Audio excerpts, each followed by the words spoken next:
Welcome to Bean's Bag, very first YouTube tutorial on how to make the Swoon large Nora Doctor bag. This is the project that is going to be completed during this tutorial. I just love this pattern. This is the second one that I've ever made. This one's for a client. Yeah,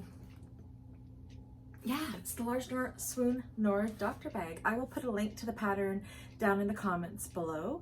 And yeah, so see, it's a relatively, it's actually a medium-sized bag, but it goes together so easy, so easy. The sides, I find, I do have an industrial machine. I made my first one on my Juki 2010Q and I was able to do it. I struggled a little bit with the seam that was here, but my machine was able to get through it. With my Titan 1541S, absolutely no problems. It just slid through it all like butter. It was fantastic. So yeah, I really hope you enjoy this tutorial. I will put a link to where I get my hardware from, the fabric and everything down in the comments below. Please let me know what you think and what I can do to improve. This is my very first tutorial and I'm hoping to be able to do a few more. But yeah, so yeah, the Swoon Nora Doctor bag.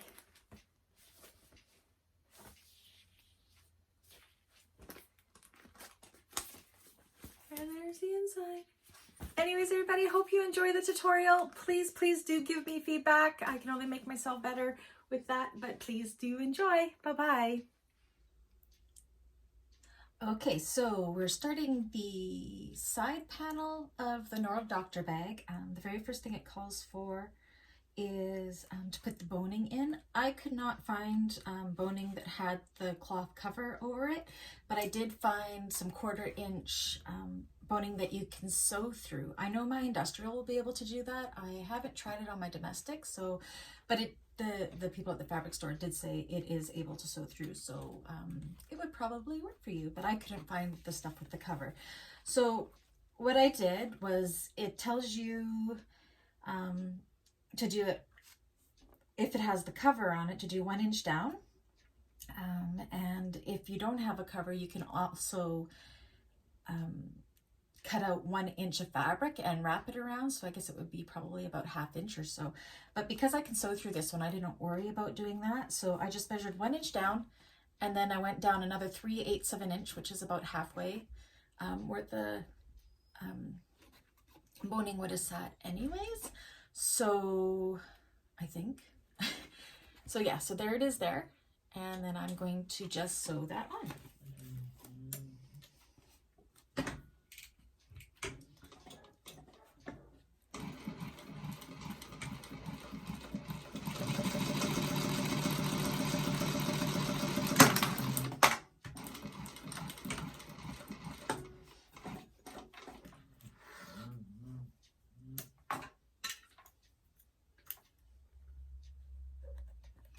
And you're sewing this onto the non-fusible side of the Peltex. I'm sure you could use Decoville Heavy as well. It's not really accessible here in Canada easily, so I'm just using Peltex.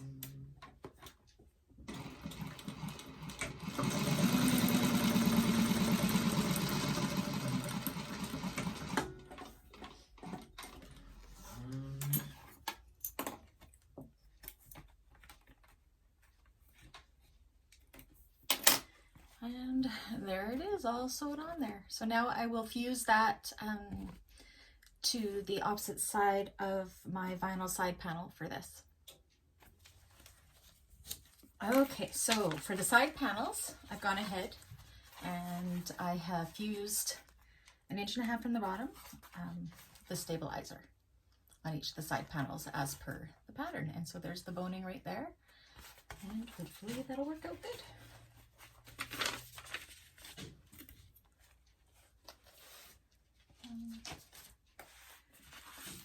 Okay, I've also, okay, so this is the main panels of the front. So I have gone ahead, I have fused the medium weight interfacing onto the back of all pieces. The pattern only calls to do it on the lining pieces, but I do like to have the extra stability on all my pieces, so I go ahead and do that. you can use SF101, you can use Woven Fuse. I have found here in Canada, it's very well priced. It's at cleanersupply.ca and it's called Fashion Fuse. And it's in between an SF101 and a Woven Fuse is how I feel. I think it's great. It gives it the perfect amount of stiffness. So it said to cut the foam out at the folded line on the pattern piece. And now I'm just gonna go and baste the 3 sides for both panels.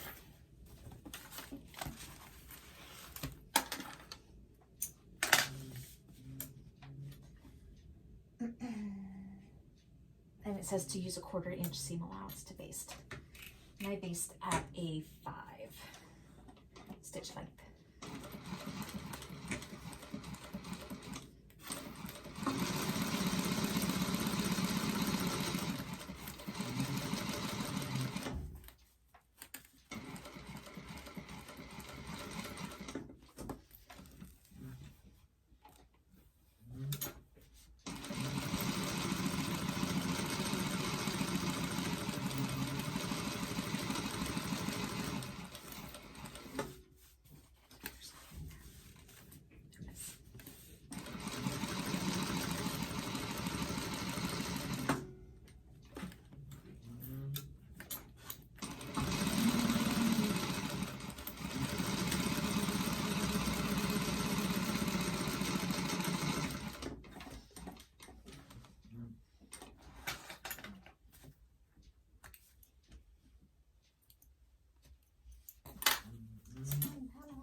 You could also use a fusible foam. What I'm using is Biani Soft and Stable.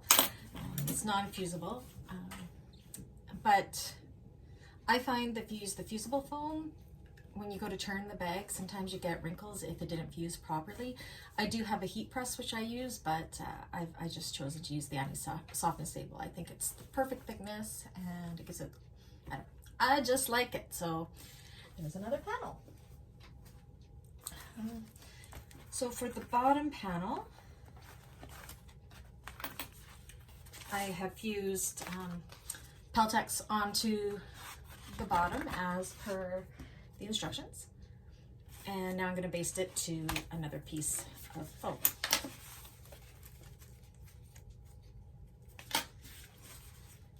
So I use these hair clips. I just got them off of Amazon. They just come off really easy when you're basting in it. If you don't have too thick of layers, they hold pretty good. I use the Wonder clips for when I really don't want it to slip, but for basting, these work perfect.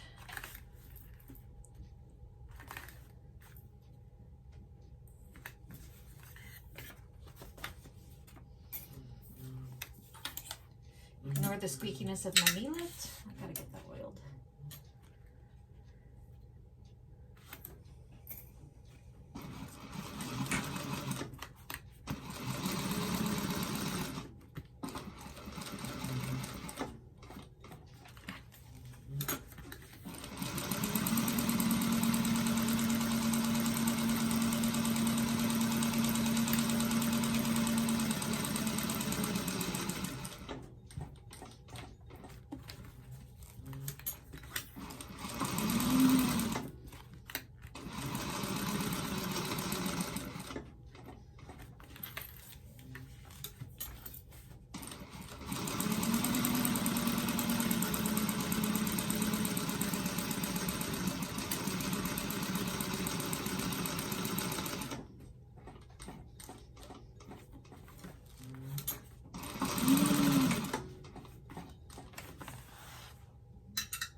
basted on. And then the last thing we have to do, let's see. So we'll end up doing this later, but I'm using vinyl for the closure tab. So it also called to fuse some Peltex onto the back of that as well. We'll be sewing that onto the other one later on.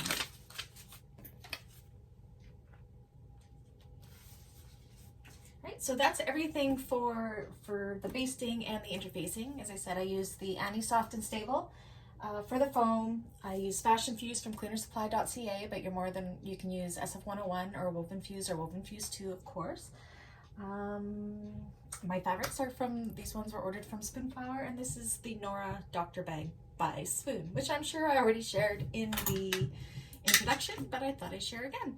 So we will move on to the next step. Okay, now the fun part. For my handles and my strap connectors, I chose to use vinyl. So I didn't have to put any interfacing or anything on these. So we're going to start with the strap connectors. So the way I do it with vinyl is I draw a center line on the handles and on the strap connectors, and then I use double-sided tape down that center.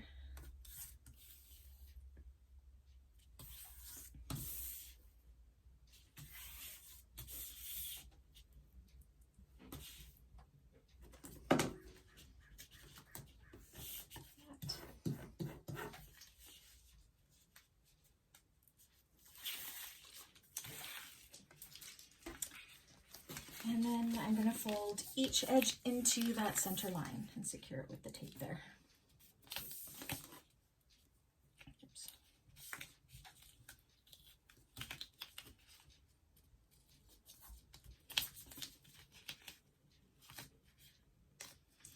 Now I use this double-sided tape on with my Juki 2010Q, and it would go through it okay. Sometimes if it was a dollar needle, it would gum up the needle. Another thing you could use is, I found if you use Dritz Wash Away Wonder Tape, it's not as sticky, but it would sometimes do the trick. But for an industrial machine, it sews through this no problem.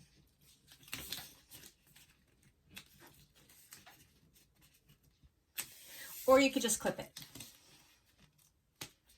That's actually what I did more so because I didn't like gumming up my needle, but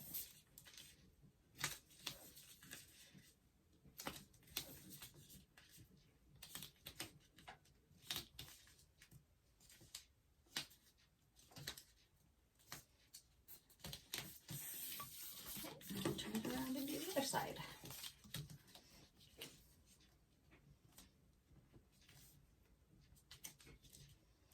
If you leave just the tiniest of little gap in between the meeting points, it just helps it so it folds better when you do sew it.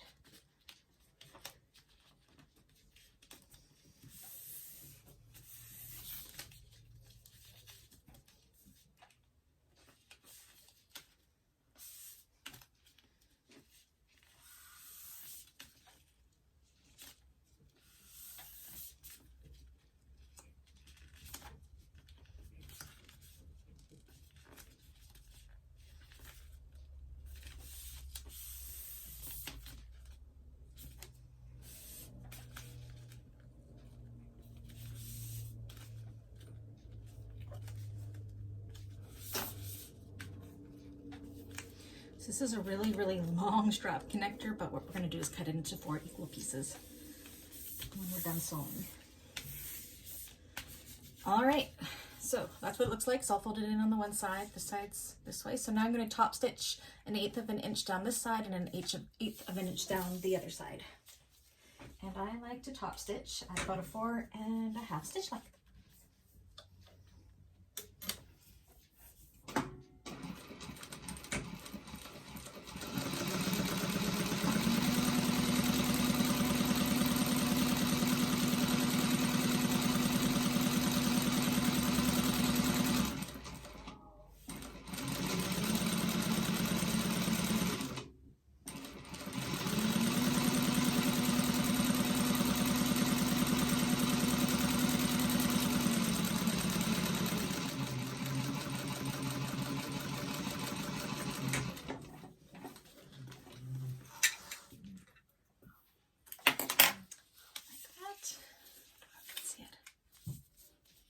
that, and then we're going to go down the other side.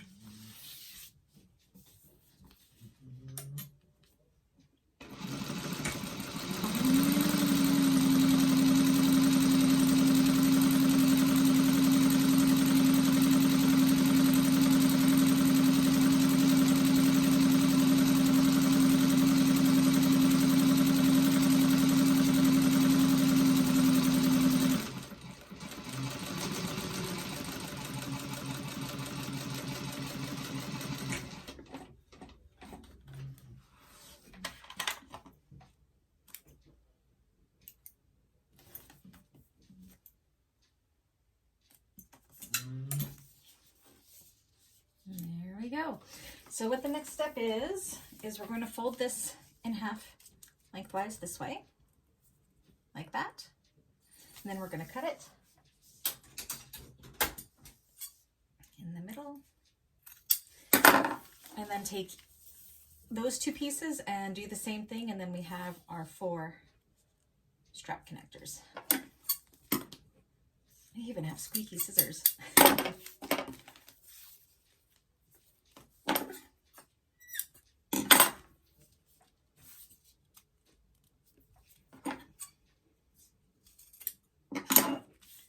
So now we have 4 of those.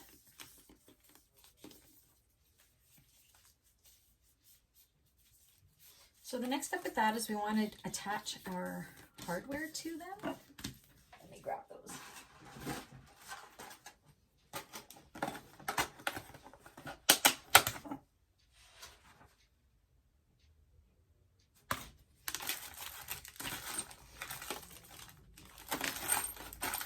So I get all of my hardware from Emmaline Bags in Spruce Grove, Alberta.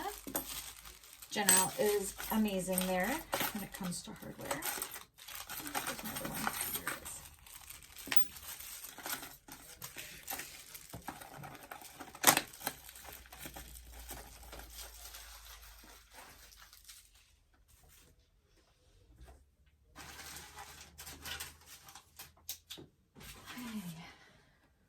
Connector.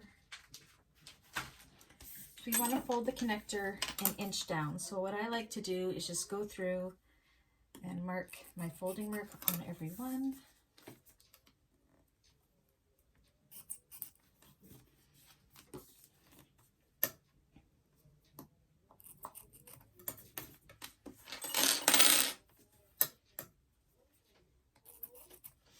As well as on the opposite side.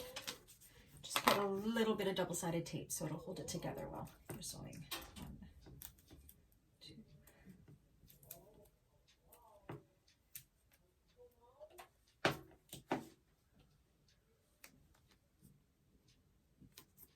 Again, if you have a domestic, you might want to skip this part because it'll probably mess up your top stitching a little bit if it can't. So if your machine can't handle the stickiness of the tape.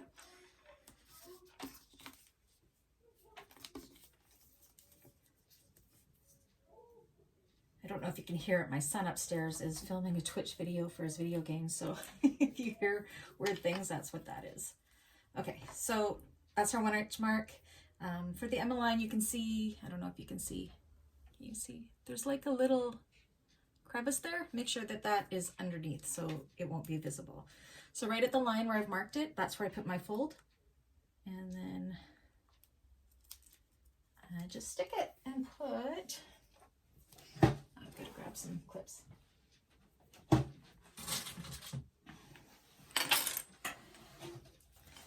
just put a wonder clip there to hold it in place. And do that with all of them.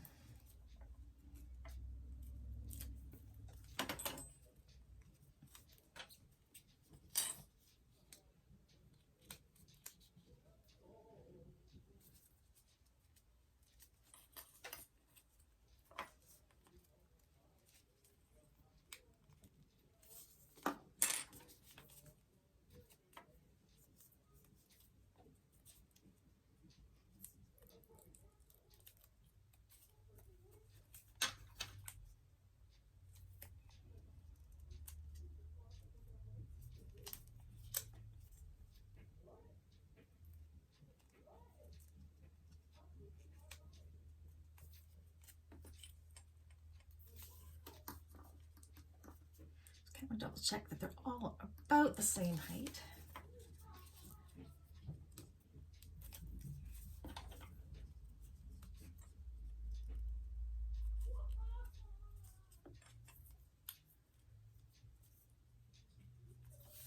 There we go, there's all 4. So now what I'm going to do is I'm going to just stitch as close as I can to the hardware to secure it in place.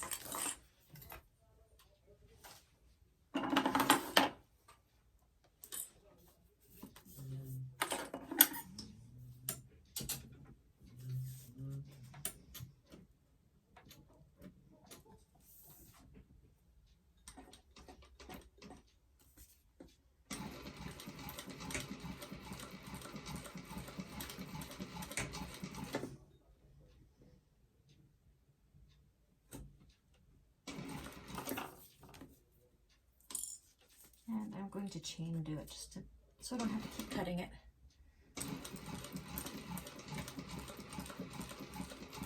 Make sure to backstitch at the beginning and at the end.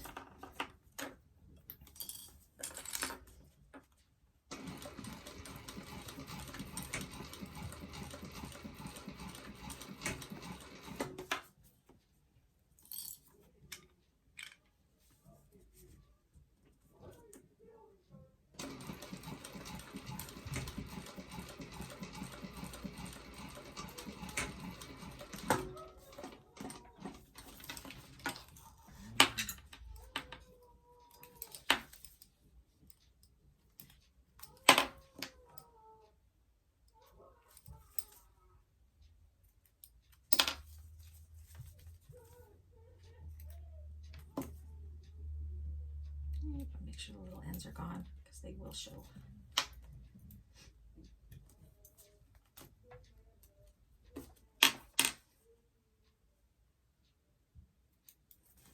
I need sharper scissors.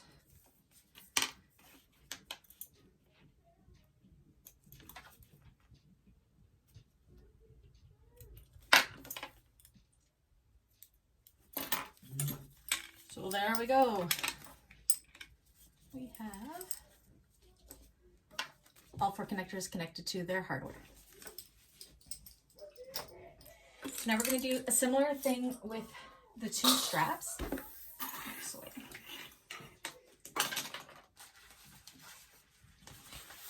we're going to take the double-sided tape, do it down the middle, and then fold the 2 sides in as we did with the connectors, and then we're going to do one more step after that.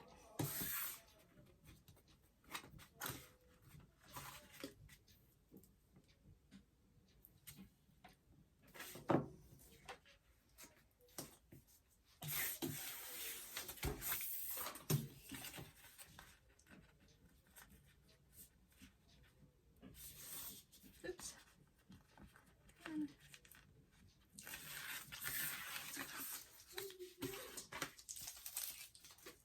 Okay, and then fold them all into the center.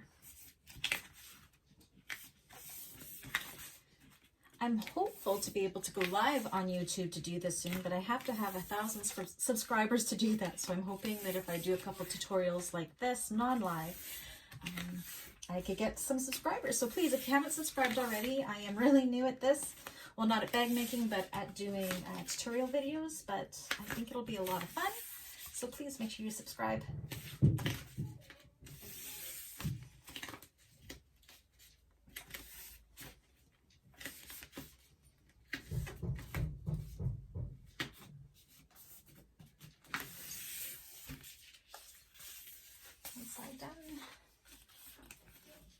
Again, for these ones, try to leave the tiniest of gaps, like a 1/16 of an inch, like that. So because we're going to fold them in again, so it just makes it so it's a little bit of a smooth crease there.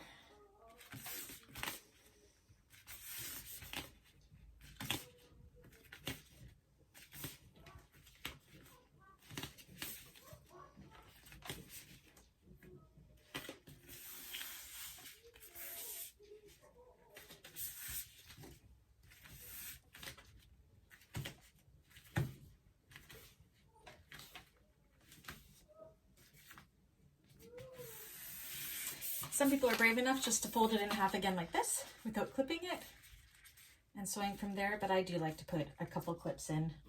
Sometimes the machine does get away from me. I want to make sure it's secure.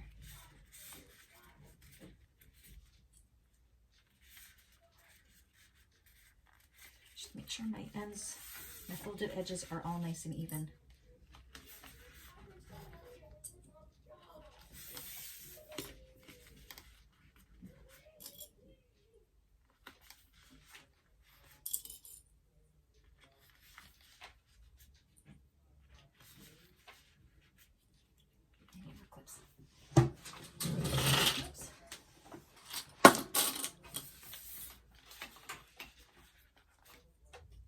I have these clips all over the place and they hurt just as much as Lego when you step on them, but they fly everywhere.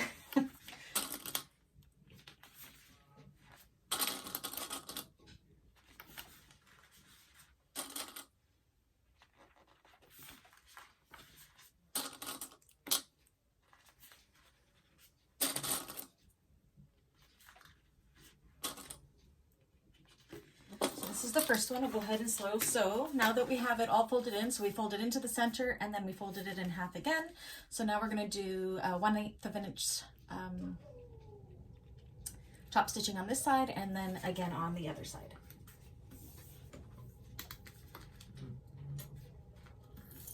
And I use a 4.5 inch stitch length for all of my top stitching.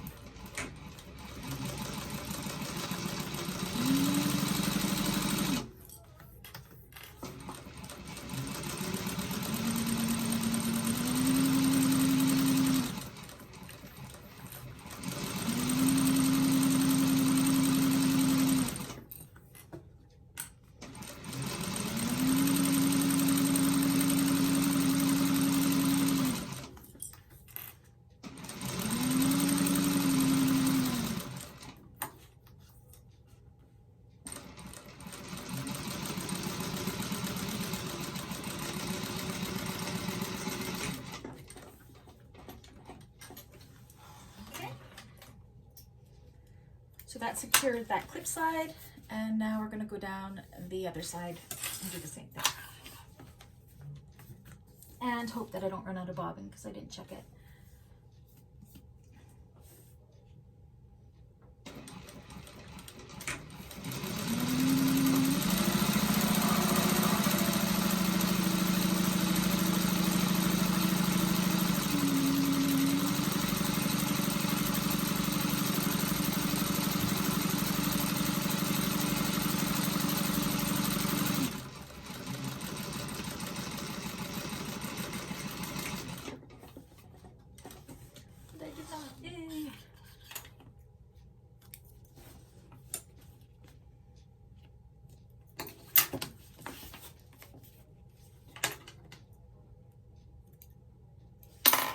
So that's one strap done. Now the pattern doesn't get you to do the straps until much later, like near the end. I just like to get them all out of the way. So that's what we're doing now.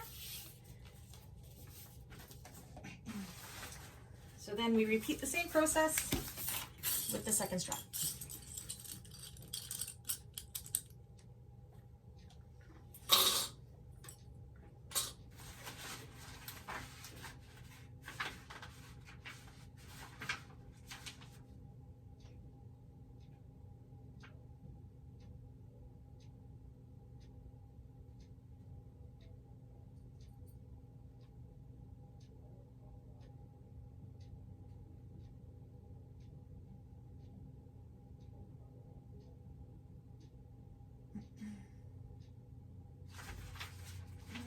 Just double checking something. I might have cut one too many handles. I thought it was going to be super long, so I don't need this one. Like, this is almost a crossbody strap length. So with our handle, you only have to do the one. Then what we're going to do is fold it in half, just like we did with the strap connectors, and then cut it in half.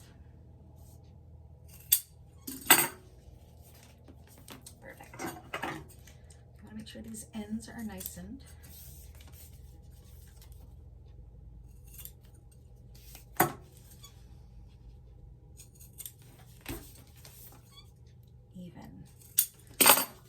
make sure they are pretty much the same length. So what I like to do to finish off my ends, I mean, with vinyl, it doesn't fray. You could just take some Oatly coat or leather paint or whatever and paint on those ends, because we're going to end up folding them around. Eventually these will be on the bag, right? These strap connectors, and this is going to come around like that, but you'll still be able to see that side. So what I like to put on my ends are strap pins. And we will do that. Just gotta grab it.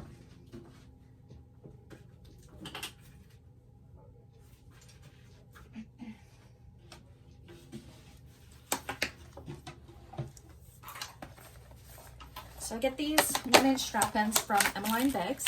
I just love them. They just add that little extra to your bag.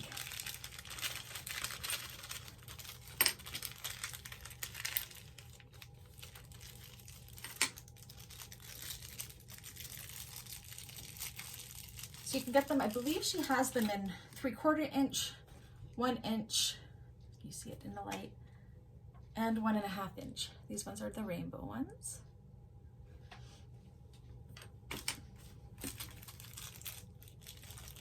And again, you don't have to do this. It's not part of the pattern. This is just what I like to do to bling up the bag a little bit.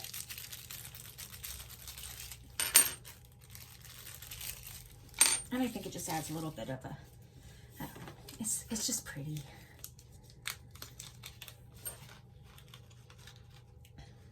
Okay, so for my little screws, to put it together, I use this blue, oh, it's going to be backwards. I don't know how to flip that around.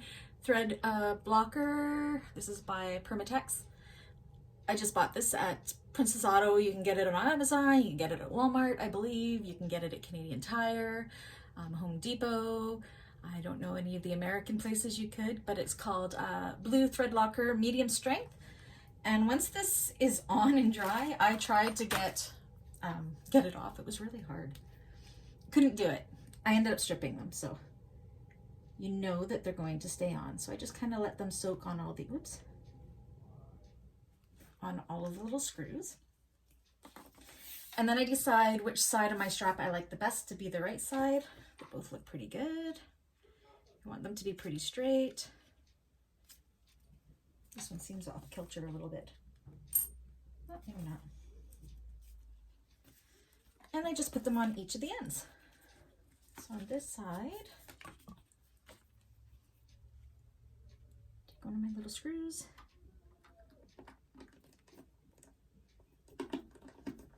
And it just finishes that end really nice. You could probably also do this if it was a woven strap and you didn't want to fold it under. This would cover up that raw end, so you wouldn't have to fold it under. But I don't like the look of the vinyl raw like that, so. Oops. And this is just a little magnetic screwdriver that I picked up at the Dollarama, the local Dollarama. I swear I use it all the time. It's magnetic, so it helps. And it's the perfect size for these little screws.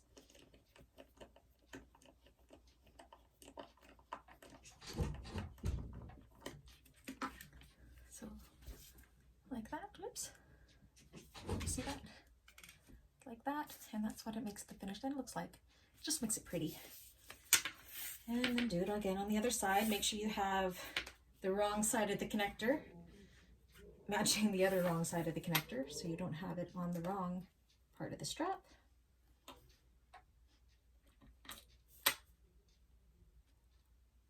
Get in there. I said once it's in there, it's in there, so you want to make sure you get it nice and straight to begin with. I've never put these in without the thread locker, so I don't know how well the screws stay in. I'm sure they do. Emmaline bags hardware is pretty good, so.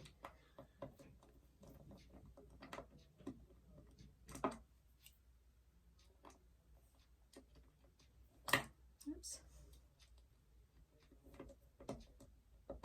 Of course, this is hard to do just because I'm on camera.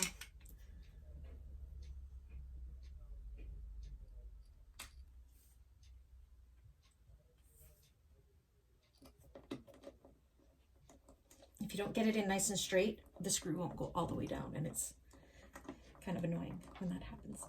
Okay, so that's this strap done. I don't have very good lighting in this room. See how it just finishes off that end? So that'll be for later. Let's do the other one. You can find the side that you like the best. You can like this one, and that'll be the right side.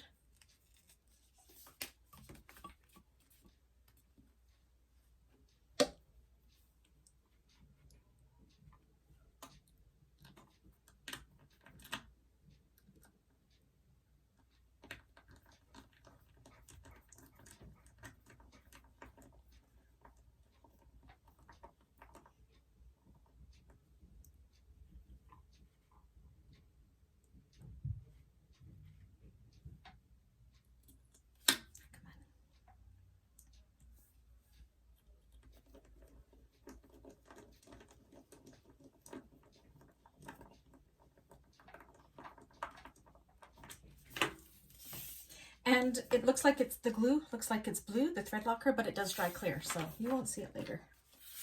Make sure you get the right sides up.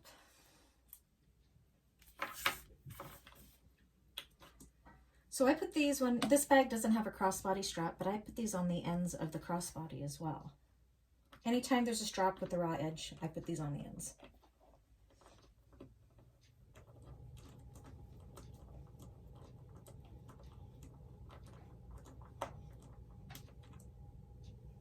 The last one.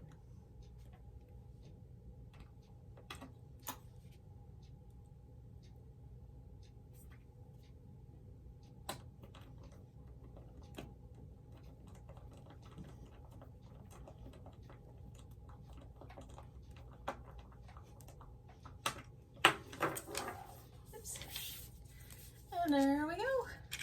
Wish I had better light. Those are the strap ends. This is not in the pattern. This is just a Brandy added thing. I love to add these to all my straps. So yeah, that's the end of the strap section. Okay, so now we're on to putting our bag connectors that we've already assembled onto our front and our back panel. One thing I like to do, you don't have to do it this way, but I find it easier. I do have a rivet press, but I do not have a rivet the die for the punch. So before I put these on, I just like to do the first set of holes for where the rivets will be, and then I just have to take my stiletto and poke it through the foam and the fabric once it's on, and I have my hole through the whole thing for our rivets. Sometimes when you only have this as a punch, sometimes it's hard to get where you need it to go without folding it and creasing it and everything. So what I'm going to do is I'm just going to mark where I'm going to want to put a rivet. I want to make sure that I'm stabilizing this part. I don't know if that's necessary. I just know that I like to do that.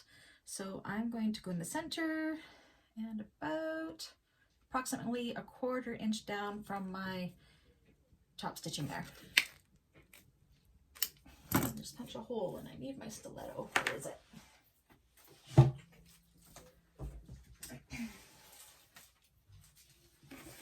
And then just poke it through. And then once it's on our main piece and our main panel, and we're going to be putting all that hardware, and then we just have to stick it in and make a hole at that point for the rest of it. You can measure where you want to go. I just eyeball it. There.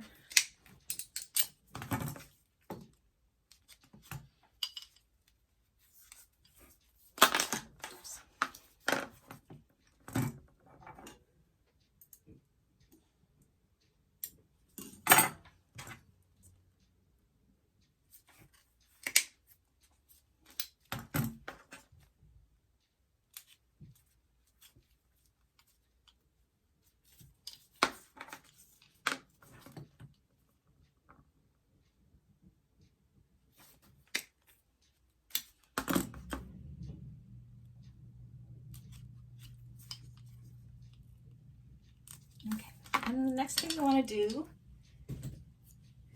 is on the wrong side of all these, we're going to put some double-sided tape.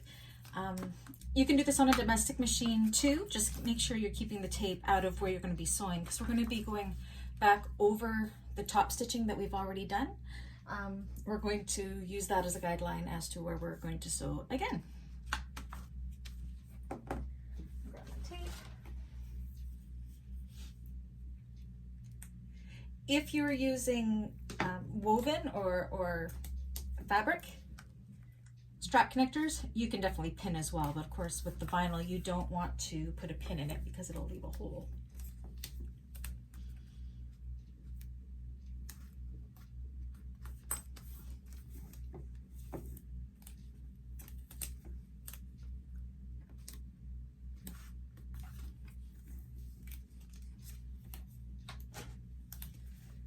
That one's a little long. There we go. Okay. We're going to take our first one, and I usually do this beforehand, but we want to find our center. So what I do is I just fold it in half and then just do a small clip at the center. You can use a marking pen as well if you don't want to clip into it. Just make sure you're not going bigger than what your seam allowance is. Okay.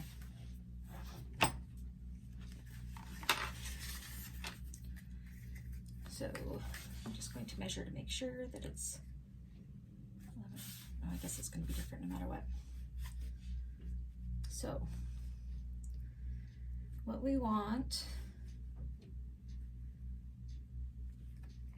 is, and I use my Clover Choco for this. I'm hoping it'll show up on here.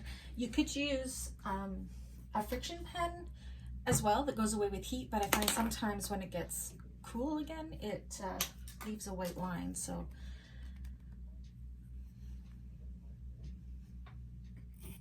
I just want to make a mark where we're going to be putting the strap connector, which on the pattern will give you where it is. I can't quite see that in the center. Oops, I'm hitting that with my foot.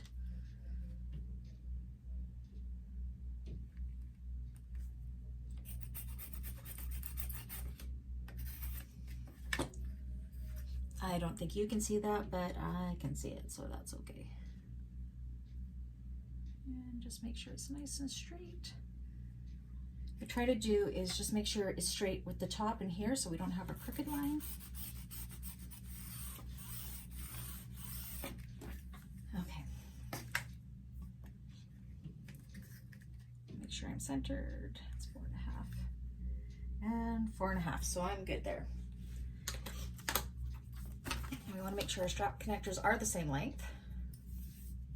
And they are. So start with the first one first.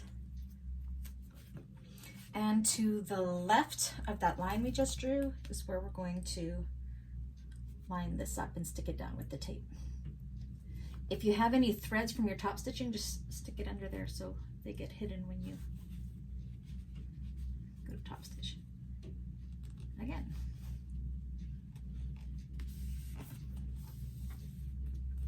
So that's stuck down nicely. And do the same on the other side. Whoops.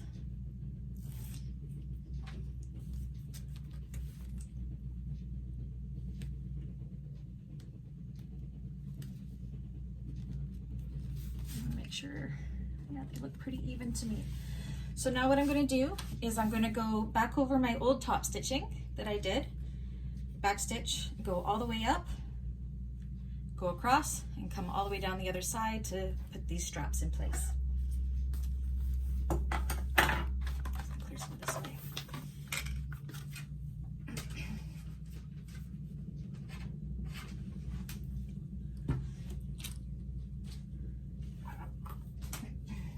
Okay.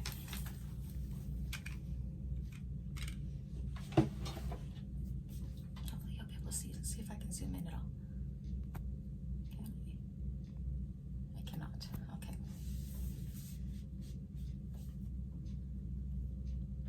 So again, I'm hoping I have enough thread. Go. So I'm going 4.5 stitch length on the machine, and make sure you back stitch to put in place. Go right along the old stitching.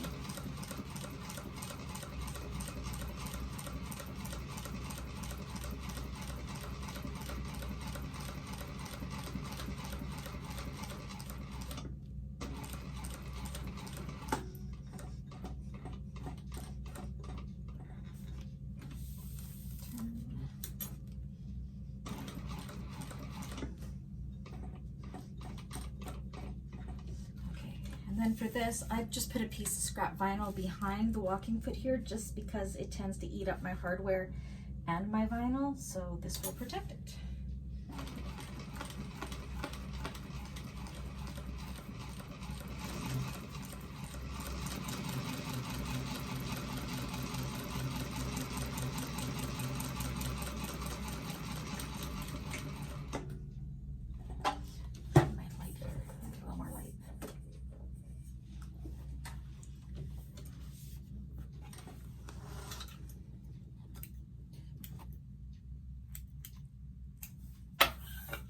And then we're going to do the same on the other side.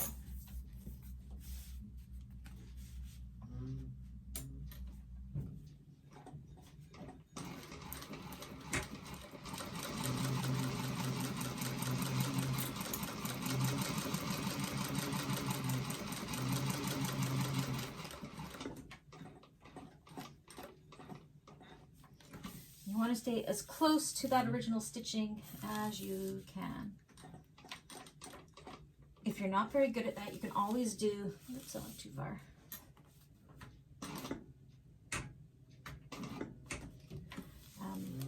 A double line of stitching, if you wanted to.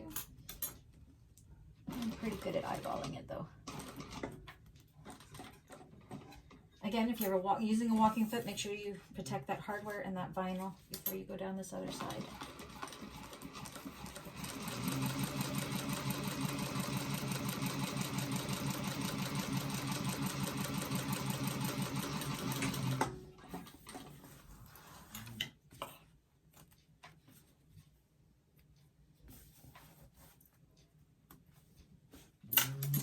There we go, there's our connectors. I think it's so pretty with the dragonfly fabric there. All right, and then we're going to do the same for the other side. So I'm going to fold it in half.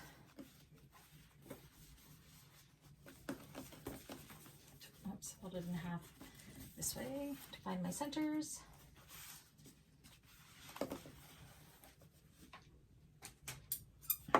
Just a small clip within the seam allowance.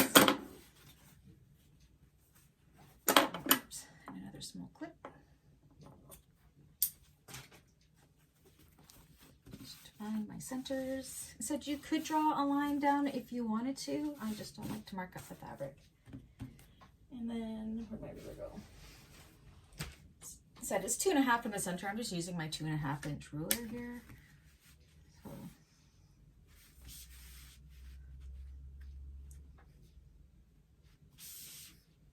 center there, straight.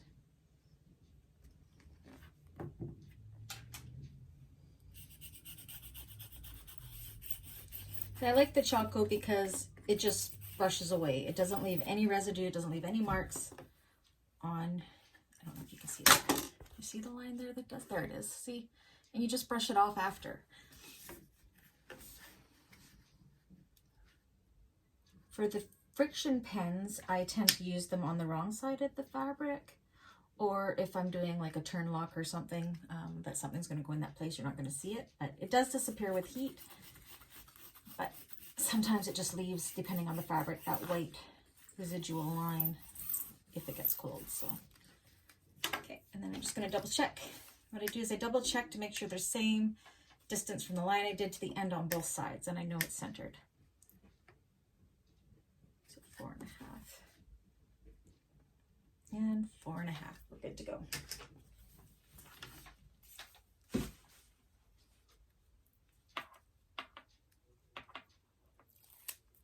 And again, you want to put it to the outside of that line. Make sure your connectors are the same length. They should be pretty close. Yep.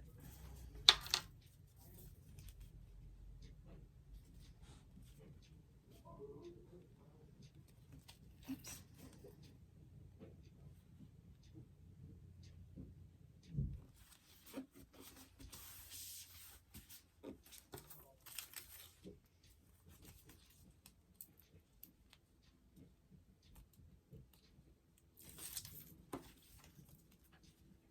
Double-sided tape is the most amazing thing when it comes to bag making.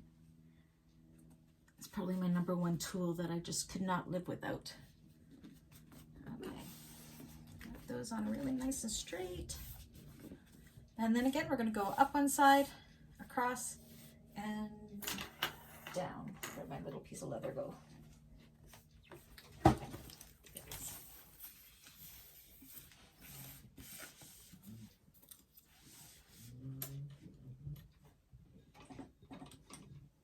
I feel like I'm playing chicken with my bobbin thread right now. I don't like to waste it though.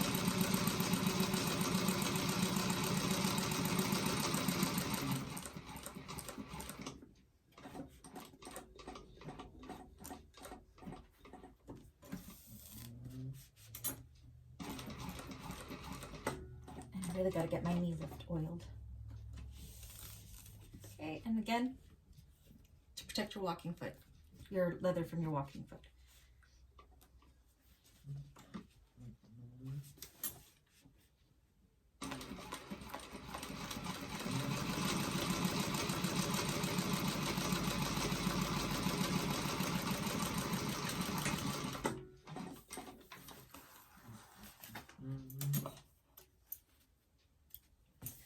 And then the other side.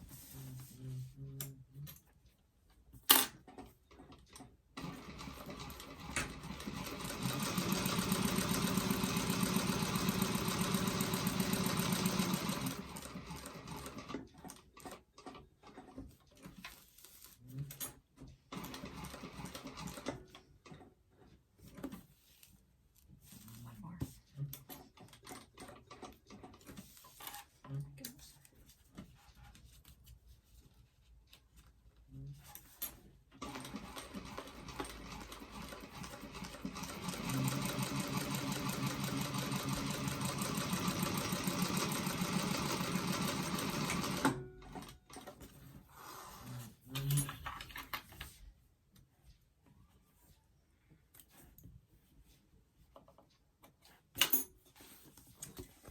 And there's the next panel.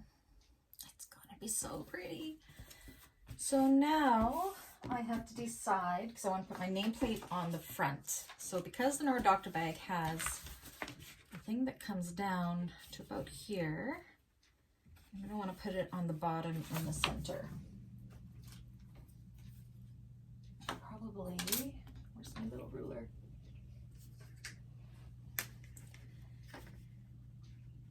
I'm thinking 2 inches up from the bottom center. So I'm going to do that right now. So I'm going to use my Choco. This is where you can put like a handbag or like a handmade tag or what have you. I have, I want to go 2.5. How much it folds down. Try to imagine how it's going to fold under. No, that 2 should be good.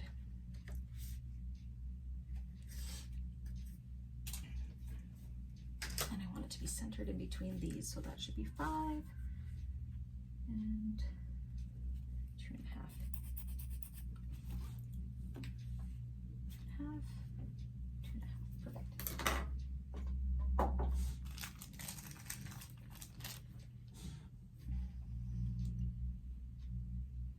So this is where I will use a friction pin so I can see it. And just mark where my prongs are going to go. And what I like to use, you could use a seam ripper, but I like to use, this is just a Fisker's, what do I want to call it? X-Acto knife, I guess. Just a picture's one. Very sharp, make sure you don't hurt yourself. I've cut myself before, so. Oh, and I need my freight check.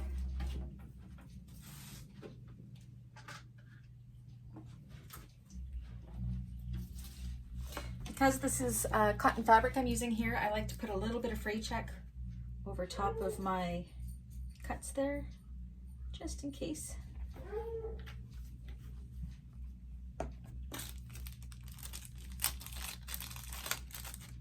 And there's my tag. I don't know if you can see it. I have such bad lighting. Anyways, it says Beans Bags and Handicrafts Company. My studio is in the basement, and it is now just after 4, so it's getting a little bit dark in here, so my lighting is pretty bad.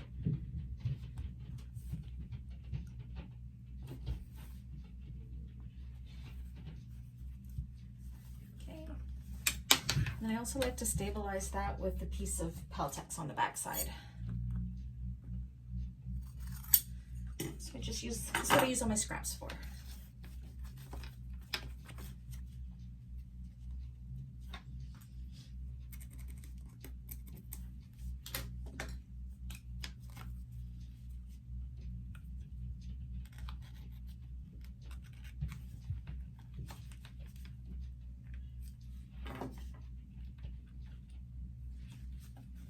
Before pushing the little tongs in, make sure it is centered. Looks good to me. Just like that. Kind of see it there. And just to make sure that those don't wreak havoc on my lining,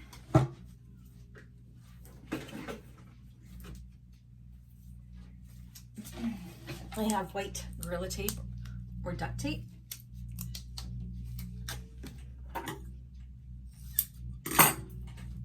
I just put it over top of that to solidify it. Definitely won't be able to sew through the Gorilla Tape on a domestic machine. I can do it on this one, but this isn't going to be where it's sewing anyways. And then just kind of brush away any chalk lines that you may have. If you see any later, you can just spray a little water on it and good to go. Are we straight? Yay! So there's the front panel with the nameplate on it already. I wish I had better lighting.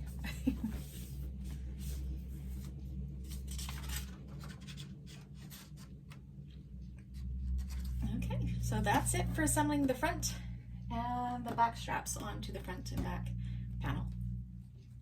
Okay, before we go any further, we're going to add a little bit of bling to the bag.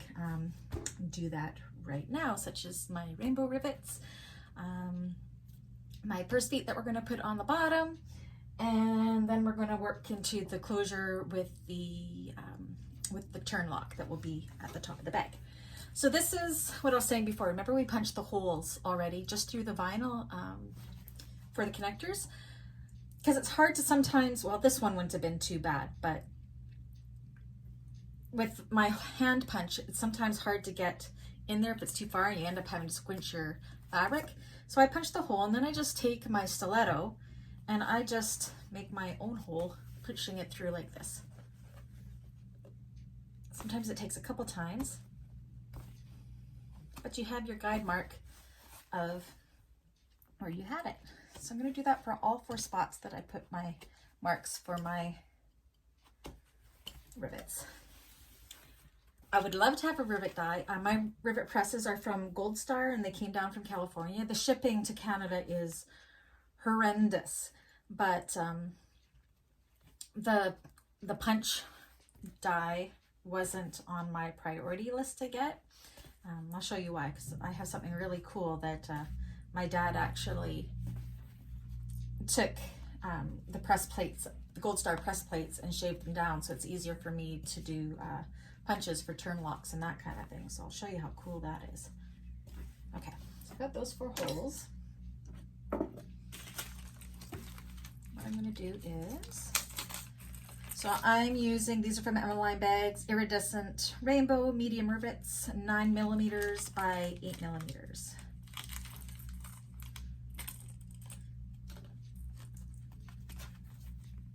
So I put all the post ones in first. The 6mm ones would probably do as well. It's just I'm using a thicker vinyl. Actually, this vinyl is, I believe it's a Rex vinyl, and it's from Emmaline bags as well. And I'll flip them over, put in. So what I like to do, I don't know if this stabilizes them more or not. It may just be me that thinks it, but I've always done it, is I have this Fabri-Tac permanent adhesive glue, and I like to put it into the back side of the double cap rivets. I don't know if it does anything. In my mind, it does, so I like to do it. It does get glue into my frit press, that's for sure. I have to take that out every now and again. So it's kind of messy, so make sure you don't get it on the front of the fabric. Just stick them on until they click. I'm making a jolly old mess right now.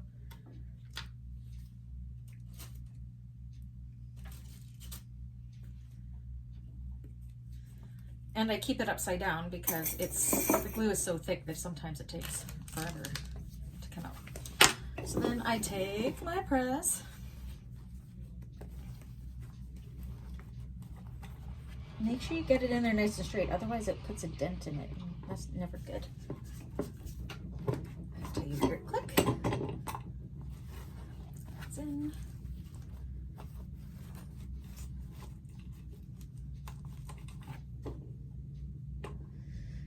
Now, if you have a domestic and you couldn't sew through all those layers of vinyl, the rivets will help with the stability of those straps. Before with I have a Juki 2010. Sometimes I couldn't, but sometimes I couldn't go through all 8 layers of the vinyl that's right there. So I wouldn't do that top one. I would just put a rivet press or a rivet in there, and I never ever had an issue with it. So now I do both because I like the look of the rivets. They're pretty and functional.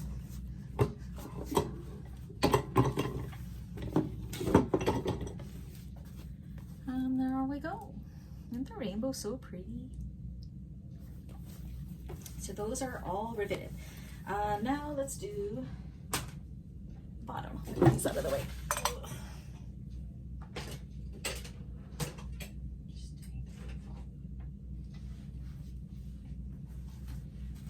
So this pattern doesn't call for purse feet, but I like to do purse feet, so I'm only going to do 4. How long is this? 1, 2, 3, 4. So I just kind of got to guess where I want to put them.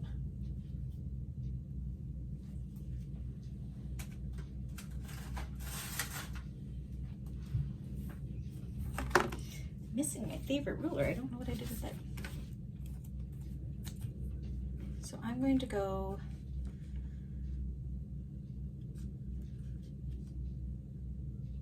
one and a half up and 2.5 inches. Just make a little mark there. That pen's not going to do me any good.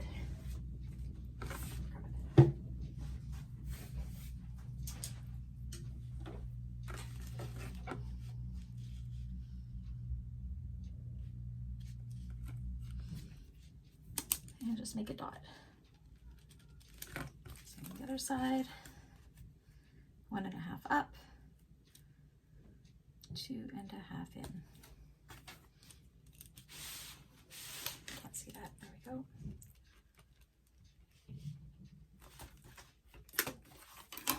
This one could probably do 6 purse feet, but I only have 4, so we're just going to do 4. 1.5 up, 2.5 in. You know what? Maybe I might have an extra. I'm going to see if I can do 5, and then I can do one right in the middle. I have to go see if I have any. 1.5 up. I would have thrown it off. So I'm measuring for my foam, and my foam's over.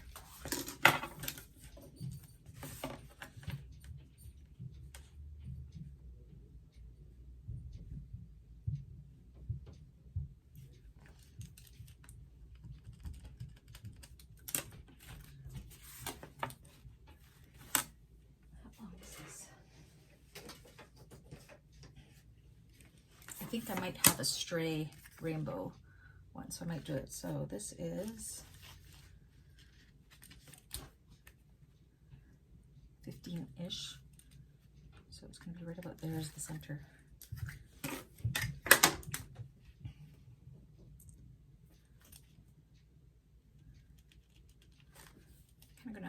eyeball where the center one would be, and I'm gonna go see if I have one. Be right back.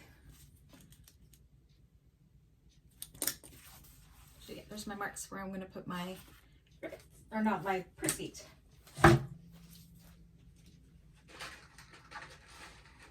do.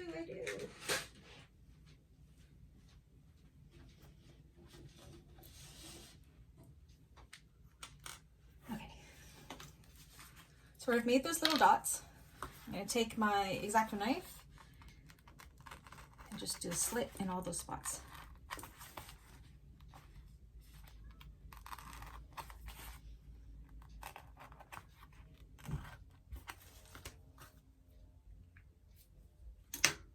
And then try to find them on this side. Just my center one. Stick that in.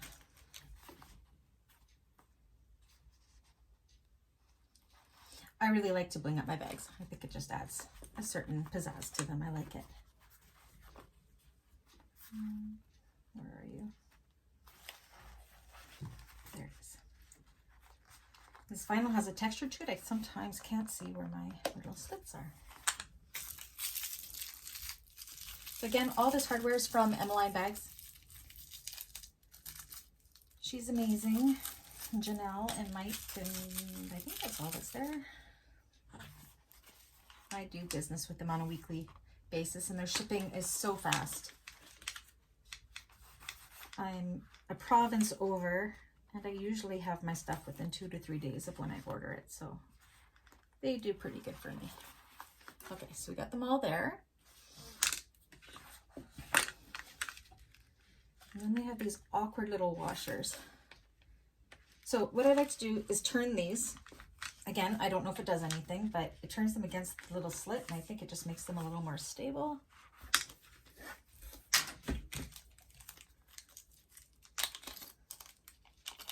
And I have these little washers. Just slip them on, nice and tight.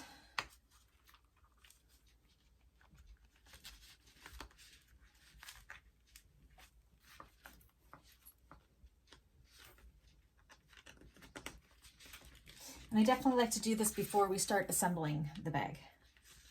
This is a lot easier. Some people like to wait until the exterior is assembled and then they'll do it from the inside so they can see where the placement of their purse feet are, but I find that really awkward and then I never get them straight. If I do it this way, 1.5 up, 2.5 in, it's usually pretty good. There we go. And then, because I'm always worrying about them coming out, I like to take my Gorilla or duct tape.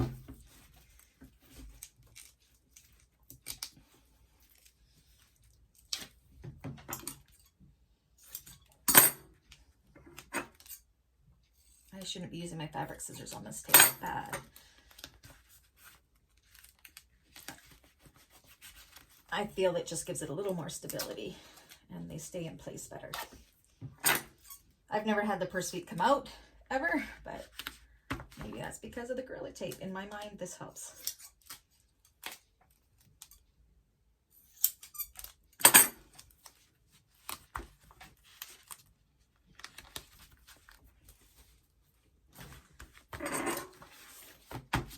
Just gonna push that tape on.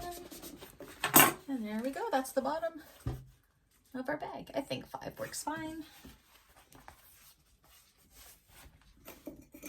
This is aside for later. Okay, now on to the closure. Where are you?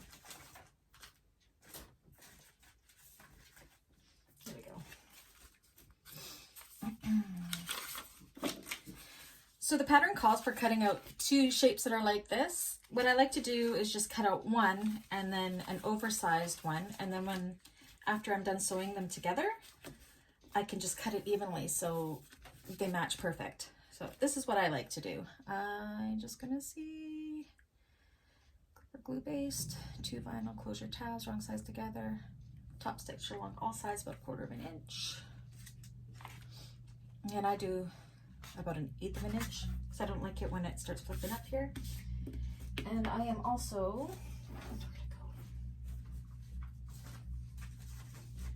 just so it stays in place. So there's the Peltex that I already fused to the back of it. And just so it doesn't shift while I'm sewing, I'm just going to put some double-sided tape up the middle.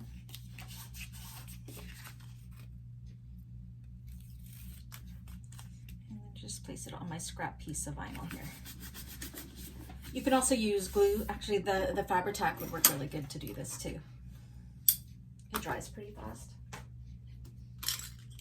Clear some section here before I sew it on.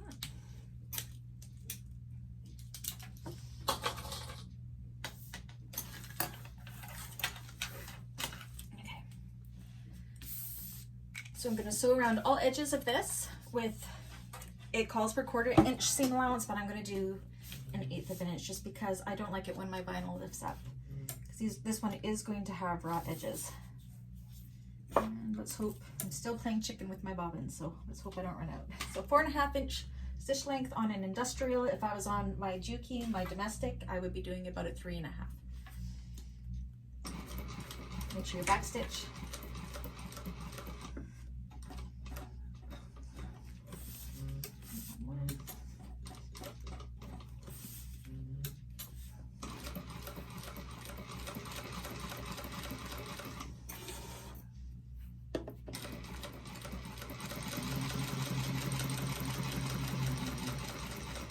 Take your corners slow so you get a really nice rounded top stitch if you can. Sometimes it's easy to hand crank it just to turn it a little bit per stitch.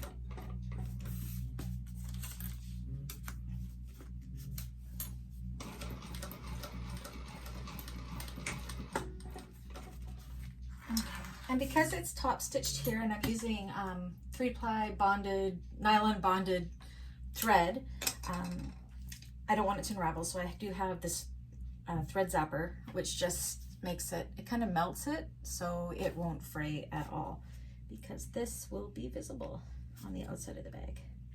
Oops. And it smells really bad.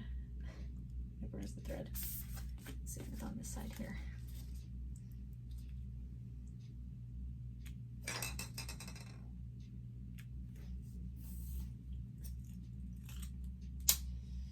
Again, super cheap. I bought it on Amazon for like $14 or something like that. So now what I'm going to do is I'm just going to cut along here so it's all one piece.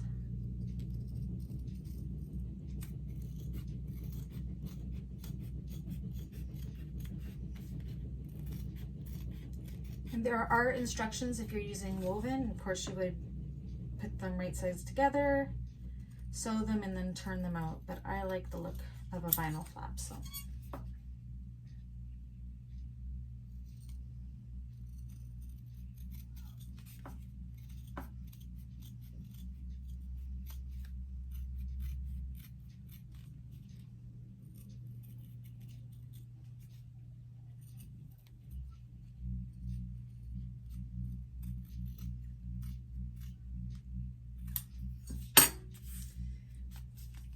There we go. And as you can see, the sides, they kind of, where it's raw, it's white. So I'm going to do it off camera. I'm not going to do it on here, but I have a permanent paint pen.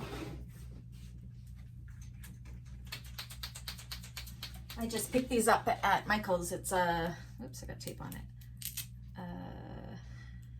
Deco fabric for light and dark fabrics, and it's just a permanent marker, and it just kind of darkens up those ends, which is nice. I'll show you. Just kind of go along them like this. Kind of get inside them. See? You see? I like it. You can also get, I think it's called Odie Coat, but it's really expensive at Michael's, and I don't have a leather store here. So yeah, I would just, maybe I'll do it quickly here.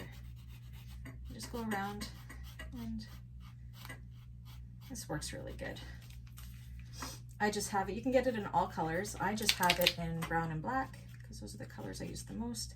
I tend to not have raw vinyl edges very often, but there's patterns like this that sometimes do. Sometimes you gotta poke it out. Some people use a Sharpie too, but it kind of gives a grayish look to it if you do that.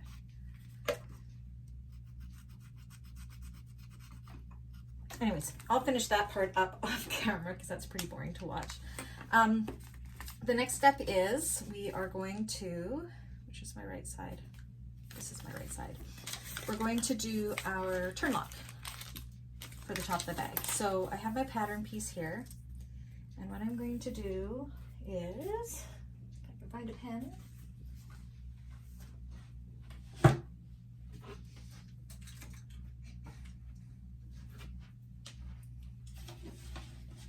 just mark where the lock is going to go.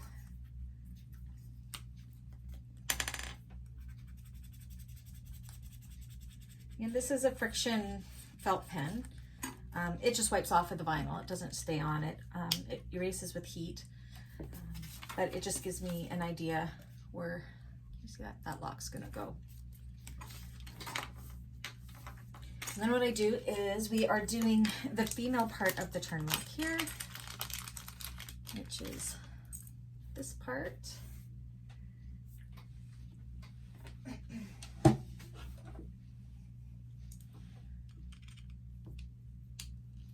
just going to take the screw out to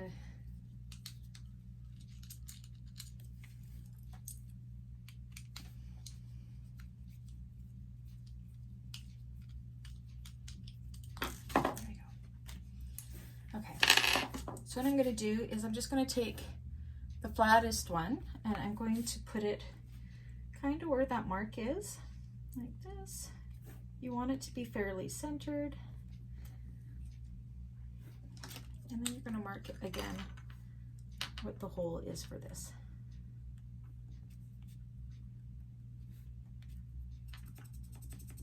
Sometimes it's hard to see on black vinyl, but you kind of just eyeball it, making a mess of it. Let's try that again.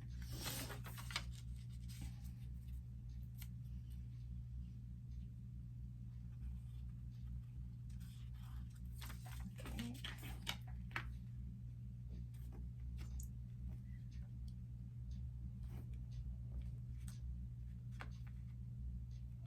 Center it. Put where the little screws are going to go.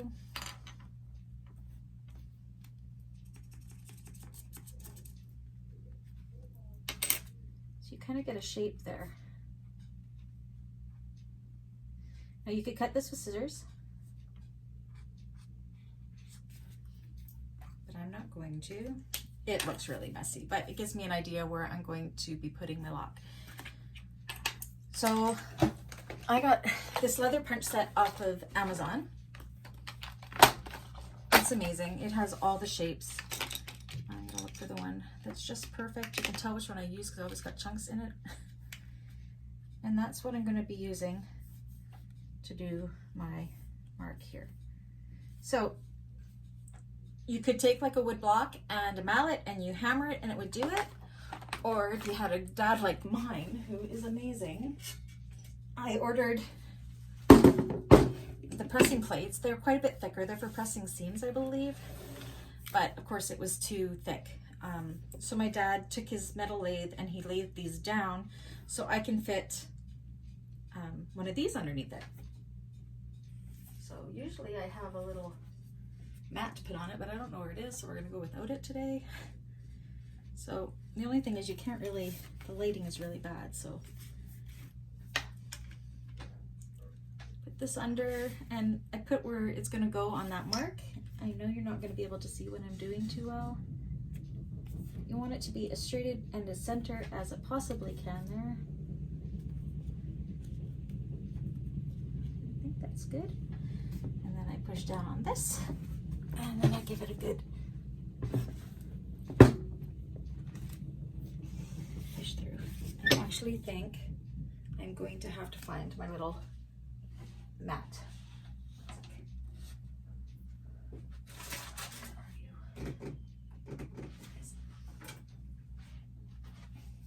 It's just an old little dollar store thing, but it needs the cushioning to push it down. Okay, let's try again. That'll work. Usually it goes through a lot better. I don't know what it's doing. It's probably because of the Peltex in there. There it goes.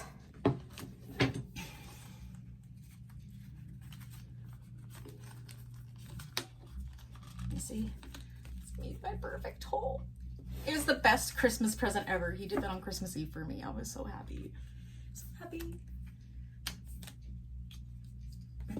So yeah, I believe if you go to, I think it's called Dudabug, Debbie Hunker, she's just outside Edmonton, I think. I don't remember what the city is she is, but she actually, I think for the cam snap presses, she sells presser plates like this for that. So definitely, I would definitely recommend it. It helps so much when it comes to doing that. Okay.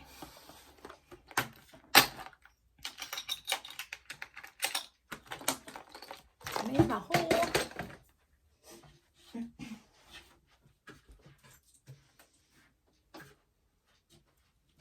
Now we're going to install the female part. So decide which one you want to be the right side. I think this is good for the right side. They both look pretty good actually. You're going to be able to see both.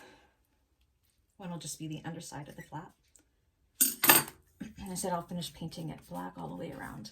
So the side that has the screws, oh, that's what I forgot to do. Where's my punch?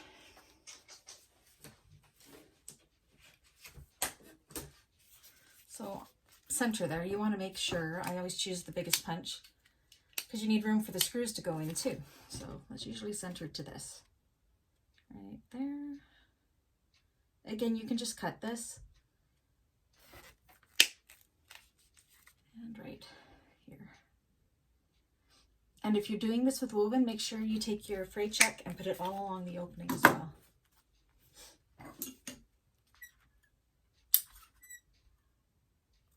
Oh, my squeaky scissors.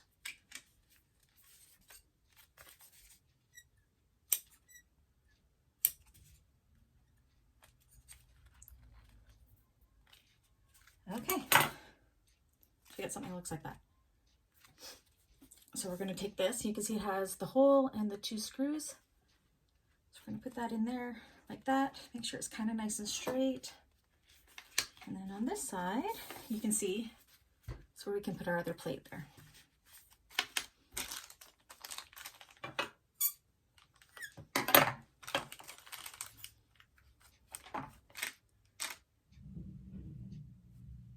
Okay, so again, I use my thread locker and I put it on my screws, just on the, what are those called? Threads?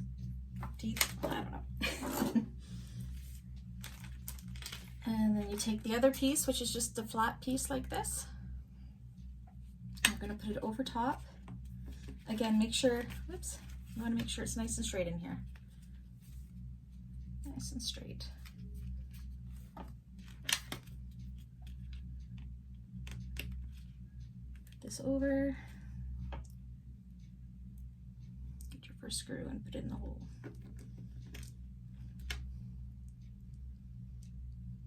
I actually have thread locker all in the teeth of this screwdriver, so it's making it a little hard to clasp onto. Oh my gosh. I think I could use a bigger one.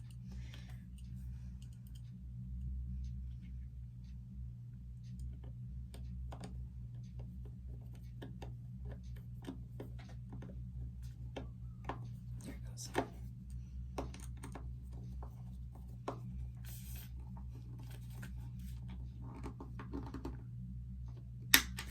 Before doing the other one, again, make sure it's straight.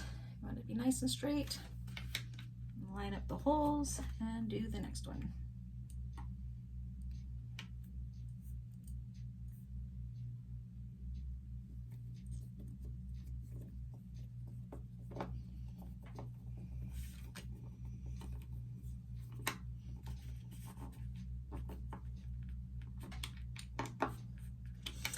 And there you have it. That's the front side that'll be on the bag. It's got a little bit of sewing machine oil on it. And there's the back side. So yeah, we blinged it up. So now, what will we be doing next? Okay, next we'll be attaching this on. I'll go get everything ready. Okay, I have gone ahead and I colored all my edges black. They're all black now. So what I'm going to do now is we have to attach this onto the back panel of the bag. If we want it to be centered, again, we have our snips for our center in and 2.5 inches down. And we're going to be putting it upside down because it's going to be flipping over this way to the front of the bag. So you want the right side of the turn lock to go that side. So I'm just going to take my Choco again.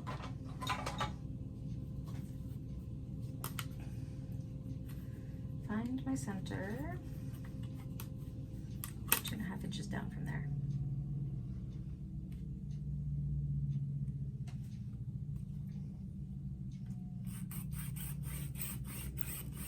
Very faint line, back and forth a couple times. And how big is this? It's 5, so it's going to be 2.5 in from there. Kind of want to find, okay, and this is 2 inches. So that's our center on there. Now what I'm going to do, because I want it to stay, actually it should probably be fine. So I've marked the center on here, and then you can't really see it here, but I have the center marked there. So I'm going to just eyeball them there, and then what we're going to do is do a 1/4 inch seam allowance from there to there to stabilize it. I'm actually going to go over it twice for extra stability. It doesn't call for that in the pattern, I just like it. Hangs off. Okay. So I'm putting my stitch length down to 3.5 for this because it's not going to be seen. It's just going to hold it in place.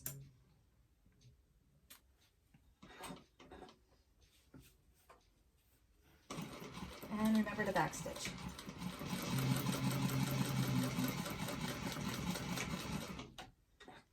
And then I'm just going to turn it and go back over what I just did. I'm going to back stitch again too.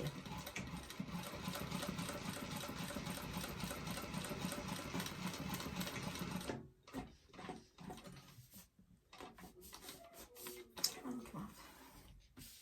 And then where did my thread zapper go? And because those threads aren't going to be hidden too much in the seam, I'm just going to thread zap them to make sure they don't fray on me. Careful when you use this, you can probably see the smoke. It will melt the vinyl if you touch it.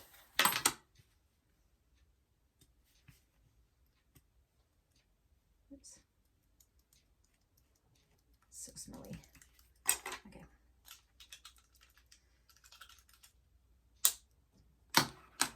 Okay. And then what we're going to do is we're going to flip this way. So it hangs off the top. I want it to stay nice and straight. I'm actually going to clip it here.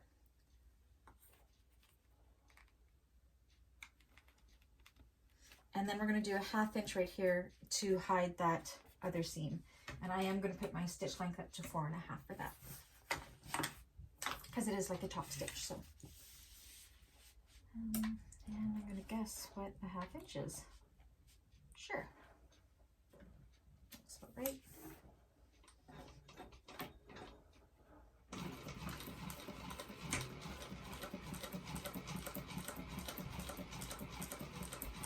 Make sure you back stitch.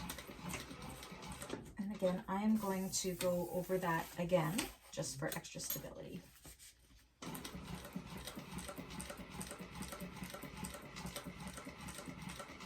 back stitch.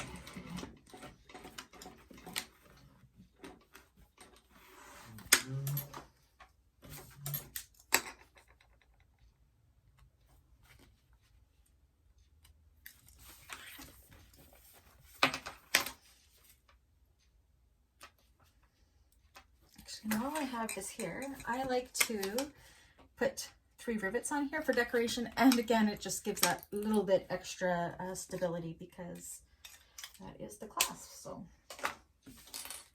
I'm going to grab, where are you?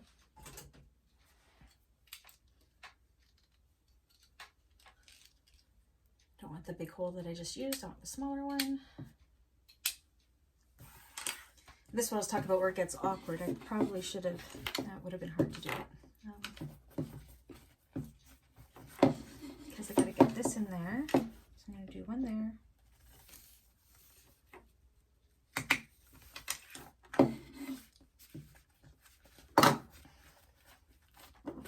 This is where a die would be easy because I wouldn't have to fold all this stuff in to get where I want it to go.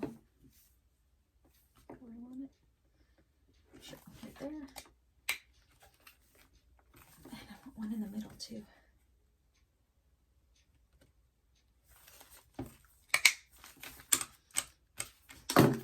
It's not quite centered, but it'll still do the trick. It'll be okay.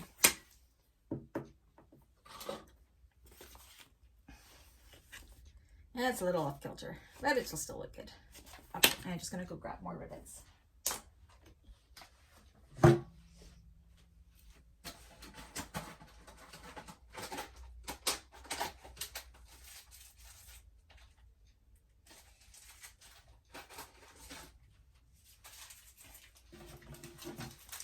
And my glue.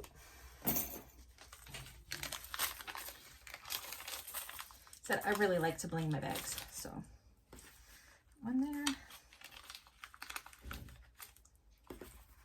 one there. Oh, it's not quite centered. That's going to drive me crazy, but there's not much I can do. I think it'll be fine. It's fine. Flip it over.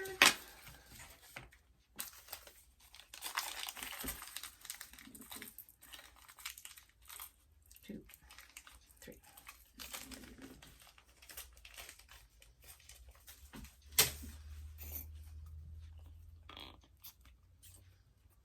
And again, I don't know if this glue helps. I think it does.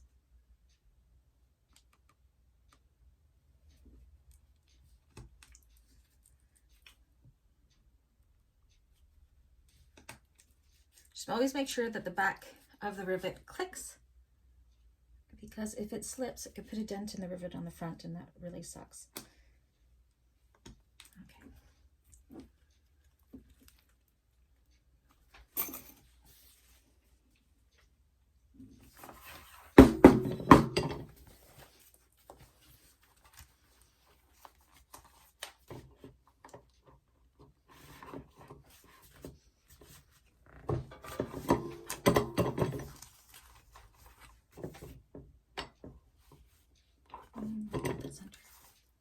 If the bottom doesn't go in right, you can definitely have a dent in your rivet, and that's not good.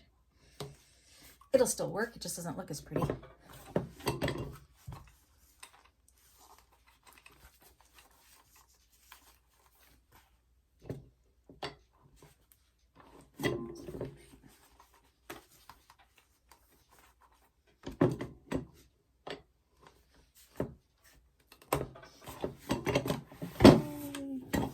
That's what we got there.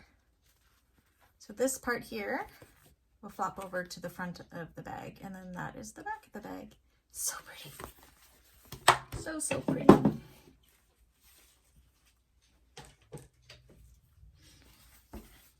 Okay, so now that we have the back of the bag, we have to make the front of the bag where this will be clipping into.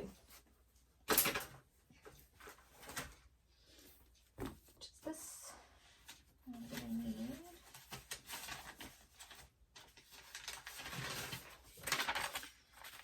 the main panel, just so I know where that turn lock is going to be going. And I'm actually going to use this to mark the center.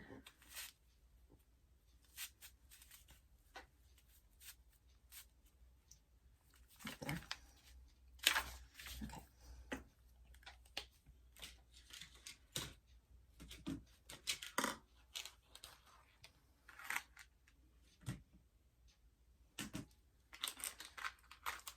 So this is the part of the turn lock that we're installing now.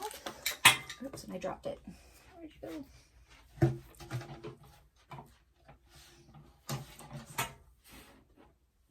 Sorry about that. So it's the male piece.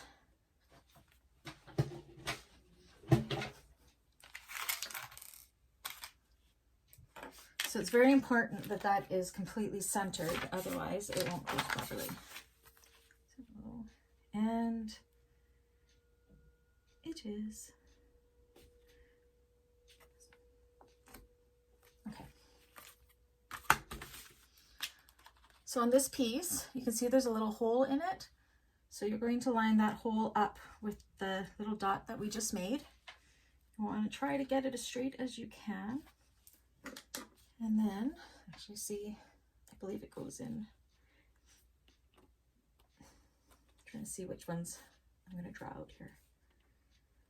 So it's going to go 2 in.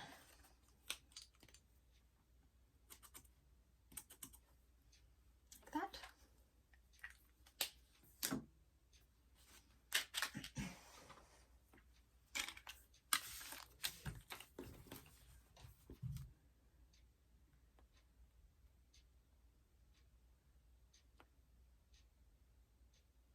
Just making sure I'm doing this right. It says 3.5 down.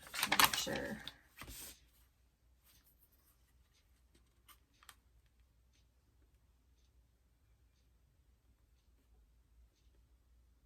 It's 3.5 down. Okay.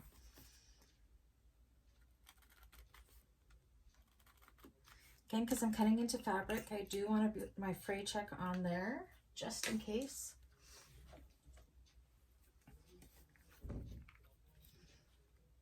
Over the slits.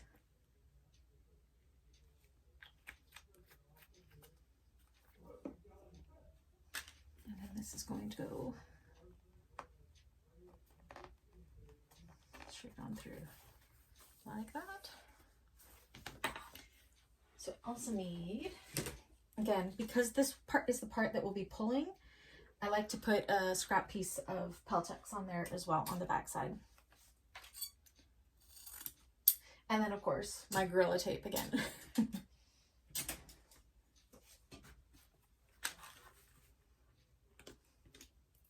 You could just use a piece of woven interfacing on the other side as well for that stability.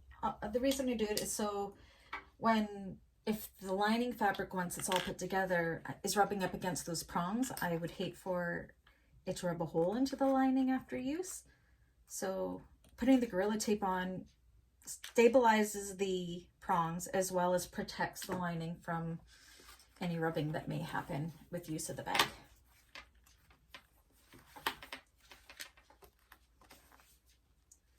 I used to put Decaville Light on it and it worked great, but you can't get Decaville Light very readily in Canada and it's very expensive, so I just save it for pretty much my wallets. I like to use it when I make my wallets.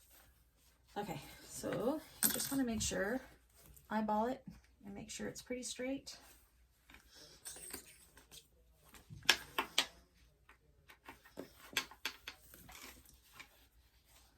And I'm really bad at getting these to go down. Oh, they're going to go easy for me today. You want to make sure it's not pulling away. They just go down like that. It's nice and straight. Perfect. Centered. And I'm going to put a piece of Gorilla Tape on the back. Where's my end? There it is. And I love that Gorilla Tape comes in white because then it kind of looks like it's part of the interfacing.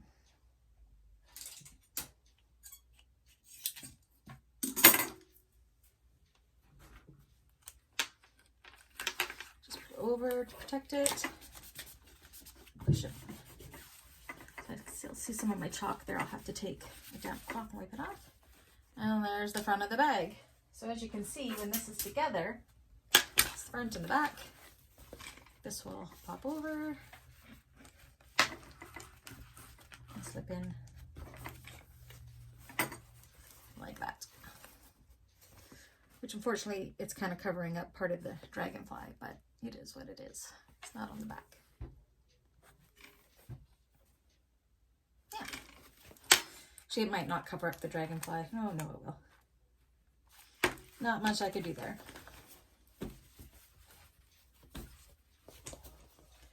All right, what's next? I'm going to want to...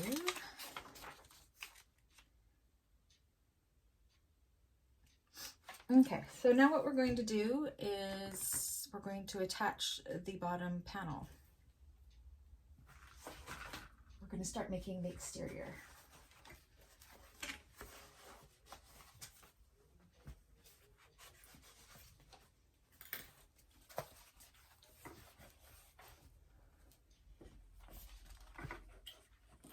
Oops.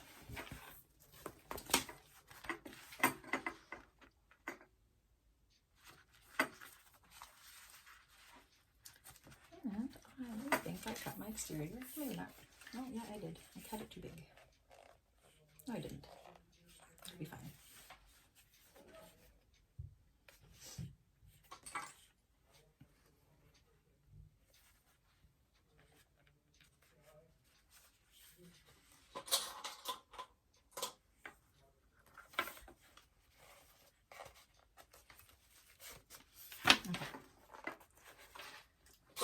So right sides together, you want to take your bottom panel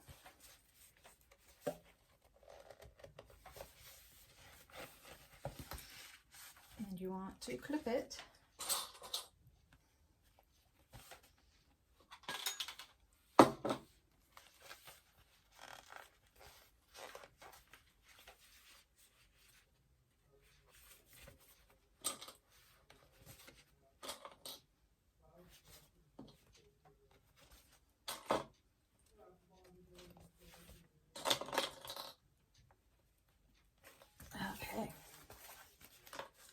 bottom panel. I'm trying to see, I think I have it a little bit too big.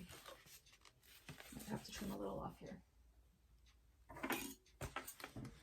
Actually, it's just on this one side. I can see I went a little off kilter. There we go. Okay, we're using a 1/2 inch seam allowance, so I am actually, because my machine doesn't have where it is, I like to mark my 1/2 inch seam allowance from the needle. I just put my needle down onto my 1/2 inch on my ruler.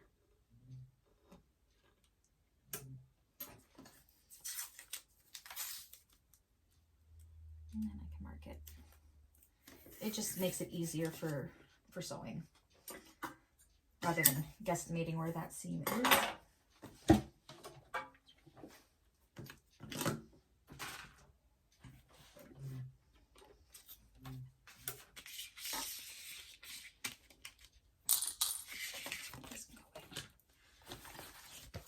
Okay, so right sides together. Hopefully I don't run out of bobbin. Still playing that game with it. I put it down to 3.5 inch stitch length. On a domestic, I'd use a 2.5 inch. Okay. And make sure you backstitch as well.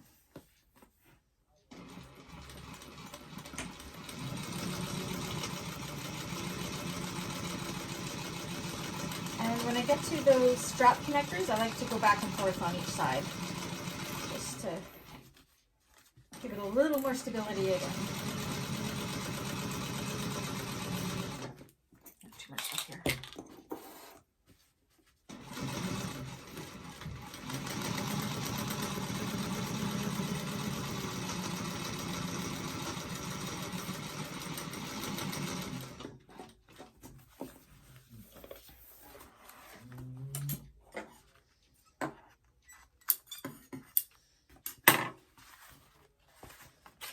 Like that, and then what does that say? I'm going to press the seams because I have vinyl here. I can't really press it, so I'm going to have to finger press it as I go. And we want to push this seam here towards the bottom panel, and we're going to top stitch with a 1/4 inch. So I'm going to have to feel underneath as well. I don't have my iron warmed up either, so So I'm going to put my stitch length up to 4.5, a 3 if you're on a domestic. Again, hope that I don't run out of bobbin. I should just change it, but let's go this way.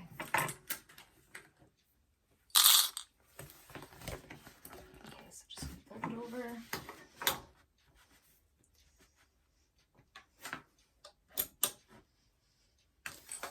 Again, go back and forth. Feel underneath to make sure that that seam is pressed flat.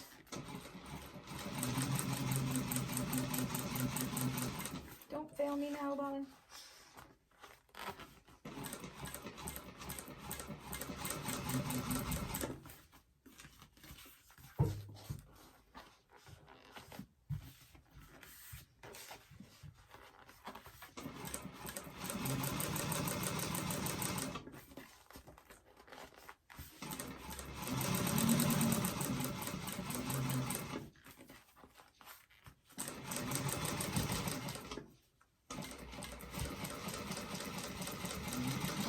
Back stitch.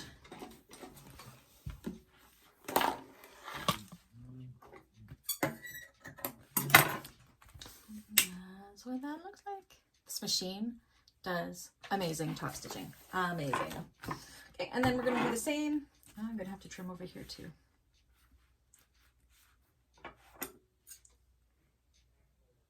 And it seems that I cut this too long.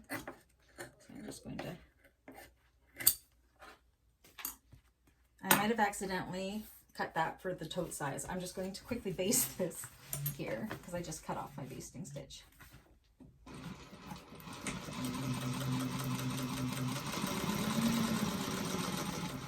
Better to be too long than too short, right?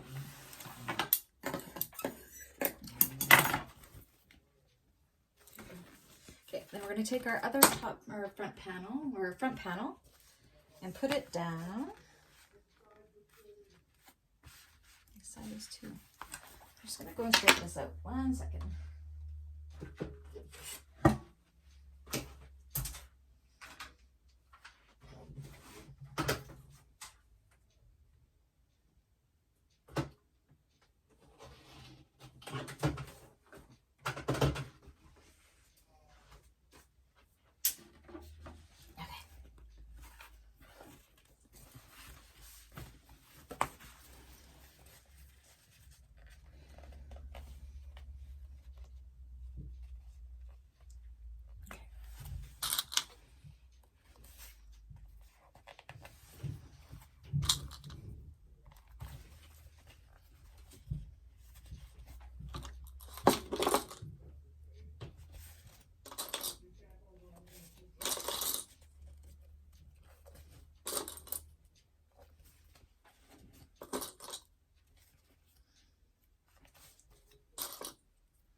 Once again, a 1/2 inch seam allowance here, stitch length down to a 3.5 for industrial, 2.5 for a domestic, and hope I don't run out of bobbin.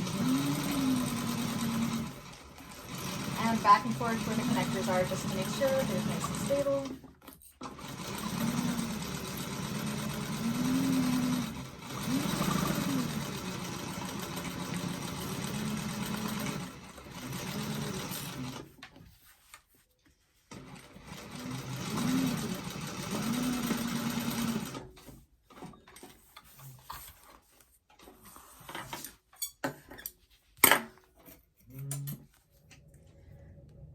Okay, so you didn't get to see me do the top stitching. I did run out of bobbin thread, plus my son phoned and it turned my camera off.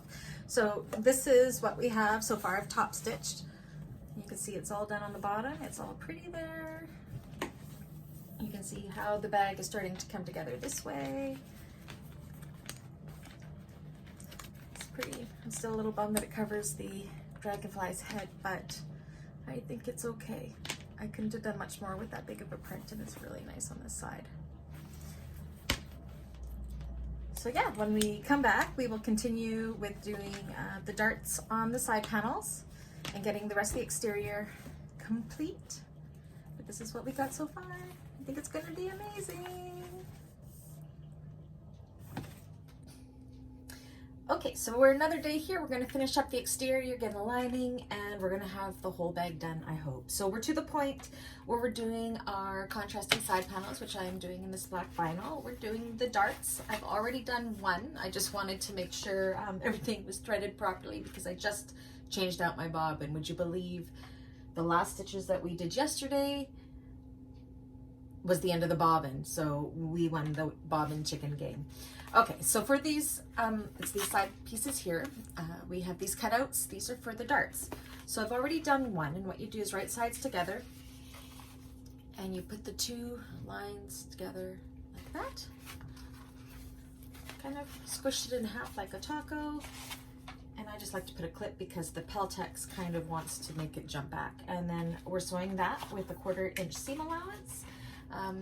You want to make sure you back stitch at the beginning and at the end of that.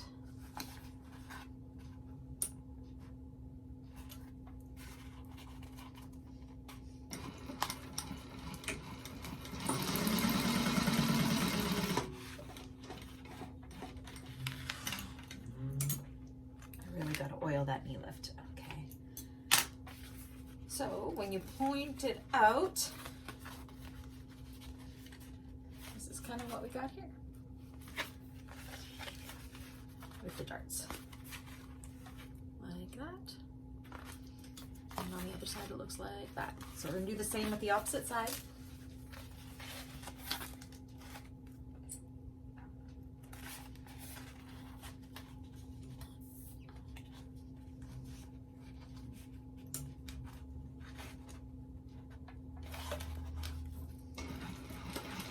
Back stitch. Back stitch.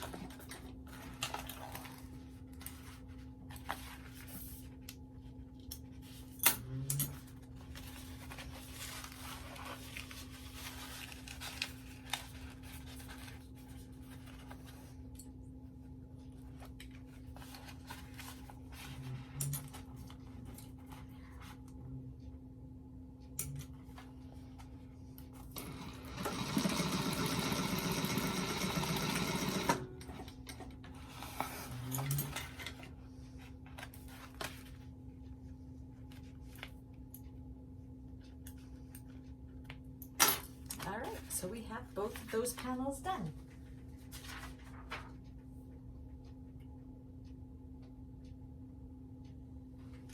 Okay, so our next step is attaching it to our front, back, and bottom panels. So we want them right sides together, and what we're going to do is these seams here, we're going to match with our seams on here. And clip them on one side. So I don't know if you can see. So seam there and there. And we want to make sure that the darts, this part here, goes towards the center of the dart.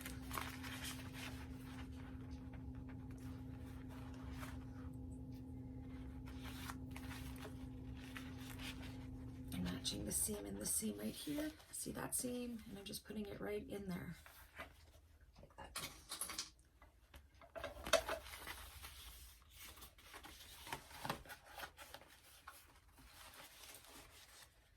Use lots of clips. Some people like to use staples to do this. I don't because I have a hard time getting them out. I always make a mess of things if I use staples. So I just use lots and lots of clips.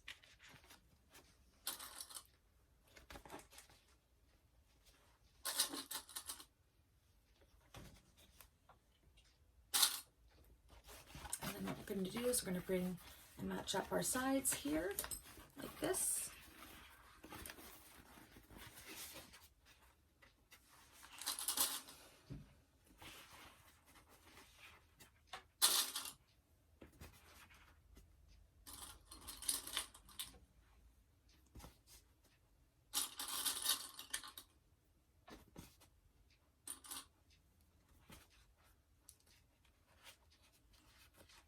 Again, making sure that that dart goes to the middle.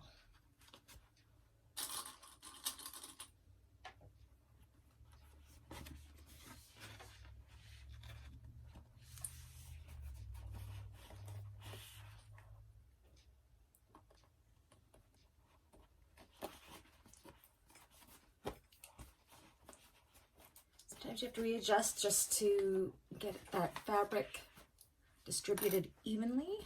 Just kind of fiddle with it, stretch it out a little.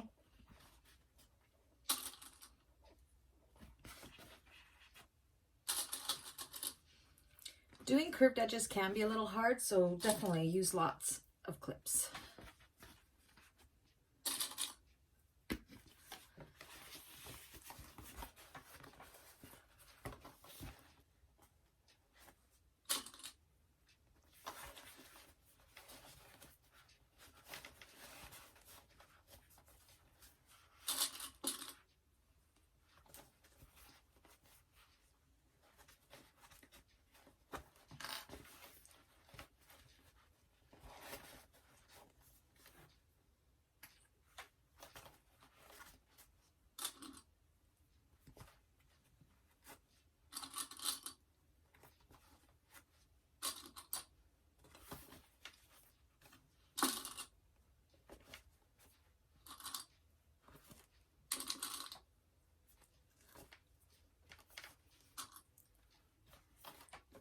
Lots of clips helps you avoid puckers.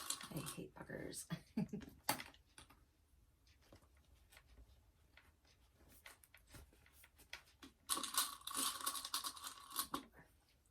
Okay, so that's what it ends up looking like there. And then what we're going to do is we're going to go around it with a 1/2 inch seam allowance.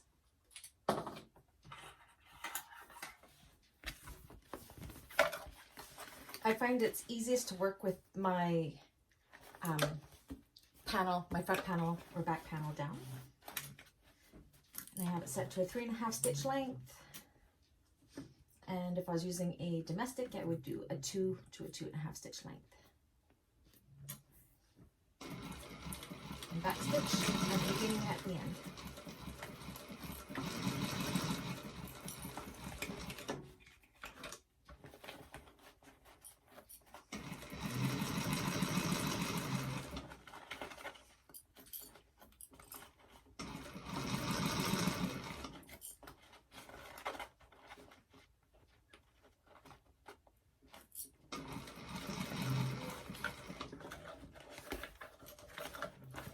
Put your needle down if you need to adjust it all as you come to the curve.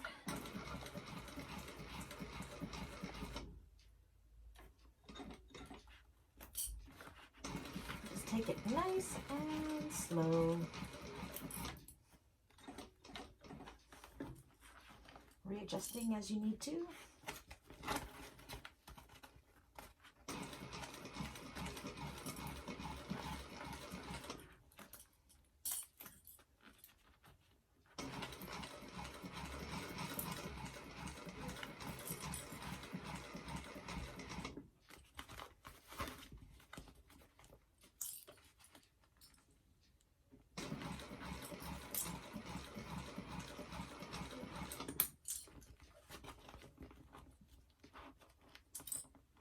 Making sure your seams line up good before going over them.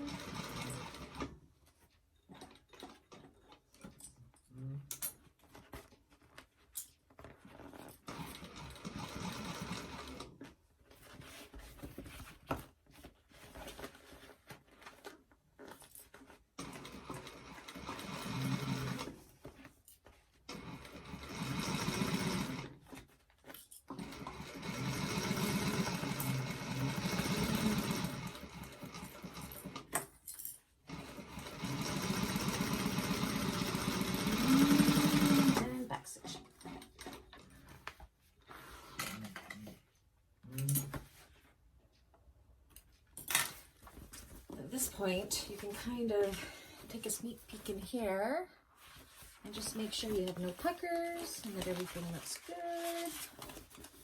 Everything looks great.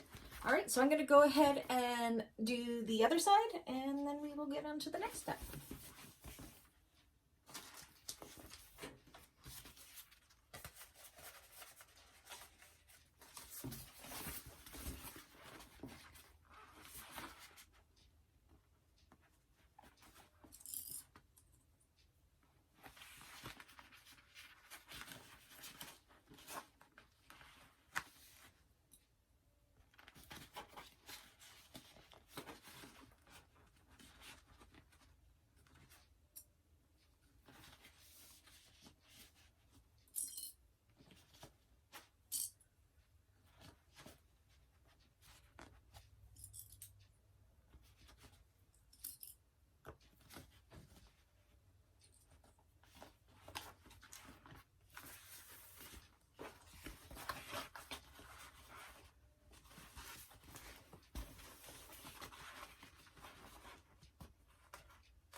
Okay, so I have my sides all sewn on. Look how awesome it looks. Turn my bag right side out for the exterior. And now what we're going to work on is the casing for the top. So I have my casings here. I've already put my Peltex along the bottom. That's what's going to give it stiffness. And what we want to do, because this is going to be, we have boning that's going to stay in the top to make it nice and stiff and stand up there. So what I'm going to do to cover these raw edges is take some double-sided 1/4-inch tape and put it on the ends here.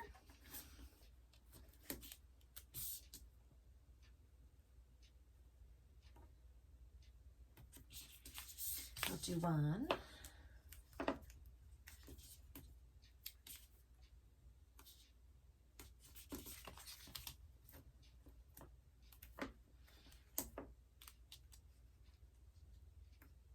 Okay, so I'll do one first.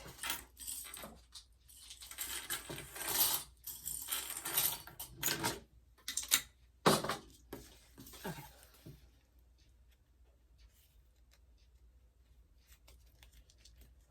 And this is just so we don't have that raw edge of the vinyl. And I'm going to fold it in like this, almost meeting right, like butting right up against that Peltex, because the Peltex doesn't quite go to the end. As you can see here, it's about 1/4 inch in.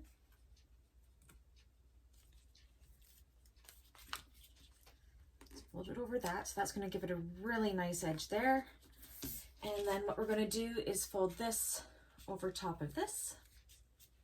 A couple pins.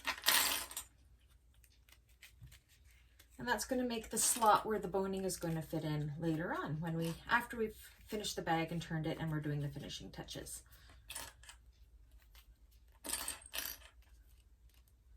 You want to make sure that these edges here, meet up nicely. You want them to be nice and even.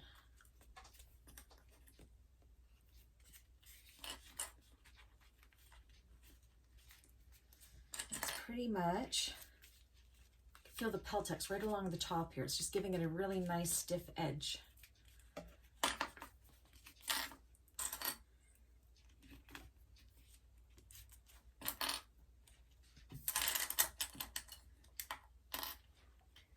And then what we're going to do is we're just going to baste this clipped edge.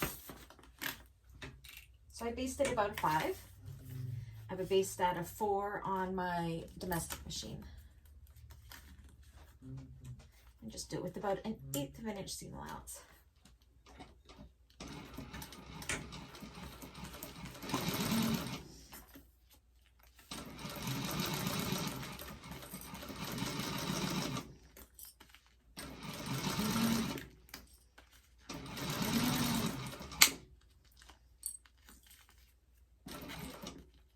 Again, make sure it stays nice and even there.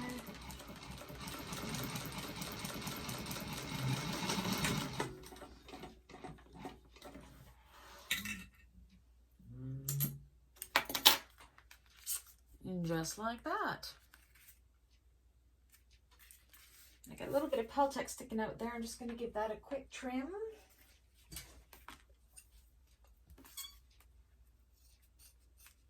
Just give me a nice straight edge to work with. Oops.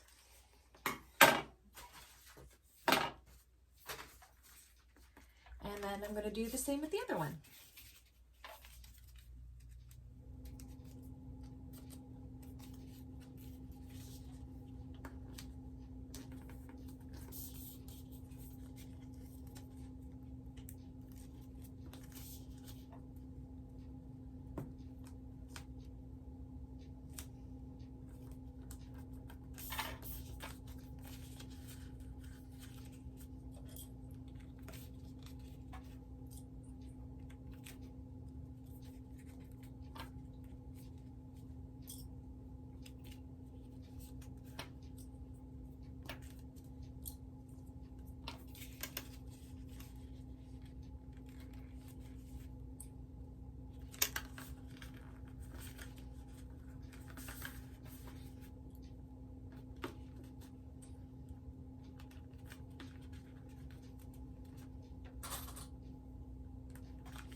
Okay, so I got the second one done. The next step is I've already done this side here.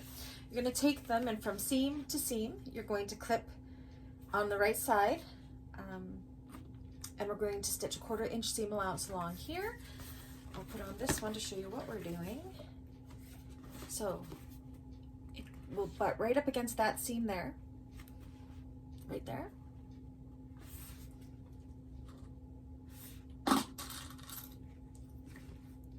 You're going to have to evenly distribute this fabric. So what I do is I do the 2 ends first, and then put this one right up against that seam there.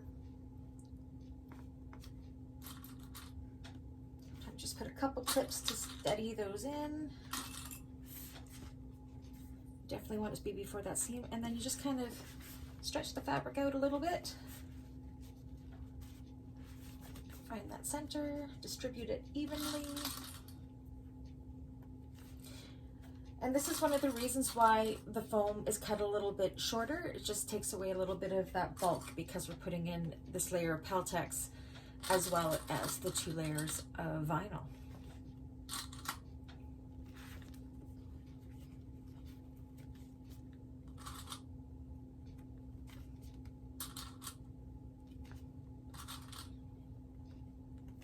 So like that and that. So now we're going to, I find it easiest to sew this from the inside. So we want to put our stitch length back down. I'm putting it at a 3.5 for this. I do a 2.5 on my domestic if I was using it. Make sure that this flap is out of the way. You don't want to, this flap here, you don't want to sew that up into that. And then, right at that seam, kind of push your seam open. You're not going to really be able to see what I'm doing here, unfortunately, but you're just going to sew right along where you have that casing at a 1/4 inch seam allowance. And make sure you back stitch a couple times at the beginning and at the end.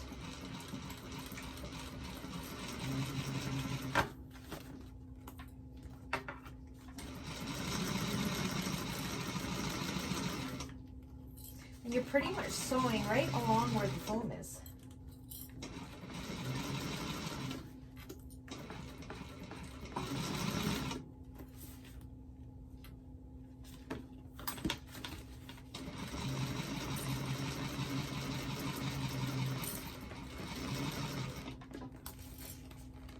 Sure those seams match up. Back stitch a couple times.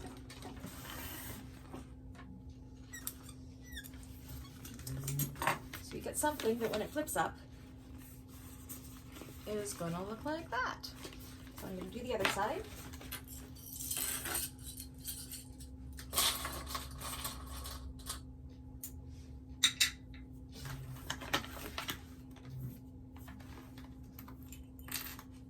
Make sure it lines up with that seam.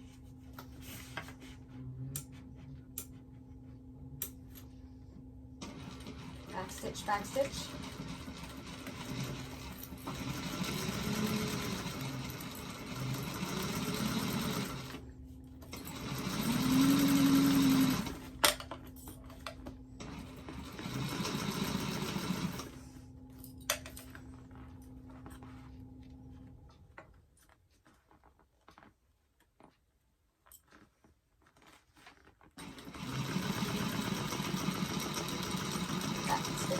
Back stitch.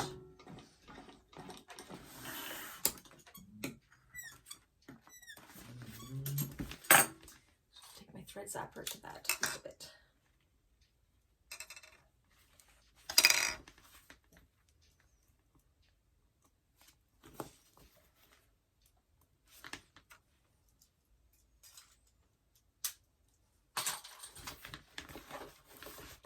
There we have it. So that'll flip up eventually.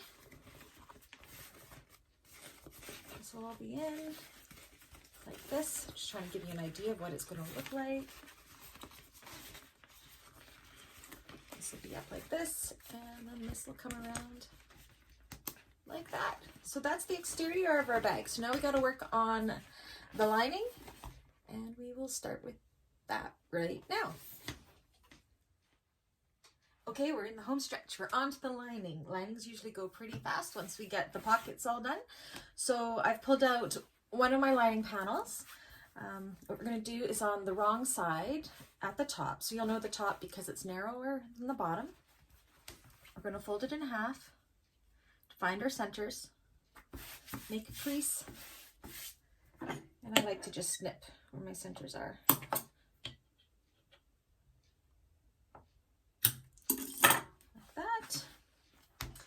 And then we're going to take a ruler and 2 inches down, we want to make a 9-inch,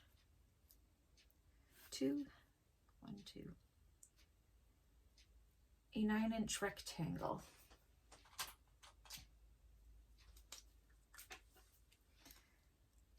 So I have this, actually I'm going to do this at 2 inches, 4.5 and 4.5. So you want it to be a centered 9-inch. So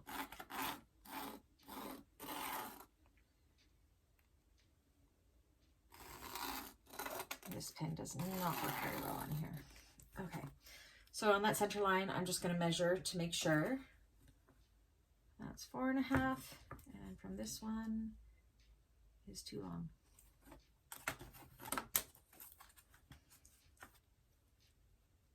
No, it's right.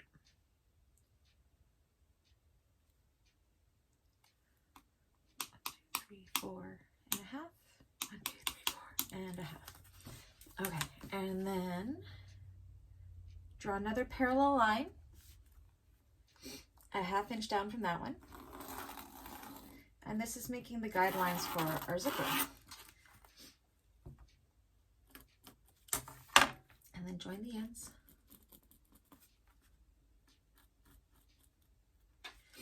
And then in from each of those ends, you want to do a 1/2 inch mark. You could do this after, like I'm doing things a little bit ahead, but it's because I like to draw it all out first. Can you see that there? Might not be able to. Let me move this back a bit. Okay. And then you're going to draw, let me see, a line, 1/4 inch, just in between those 2 1/2 inch lines. And then triangle out from that center line to the corner, to the corner.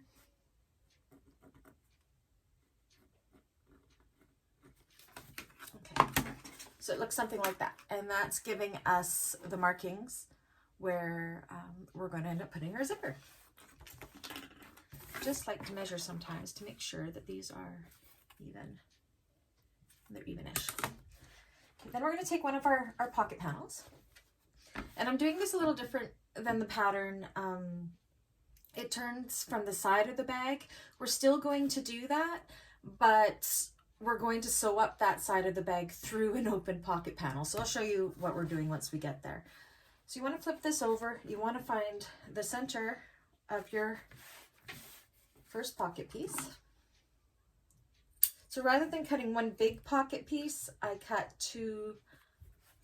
just took it and I cut it in half. You'll have the measurements in the pattern there. So if you decide to do it this way, that's what you do. Okay, so then you have your main lining panel right side up. You have your pocket panel right side down, and we want to place this 1 inch from the top centered. So that's where this folded center line is really good. Okay, and then take some pins. Let me grab some pins.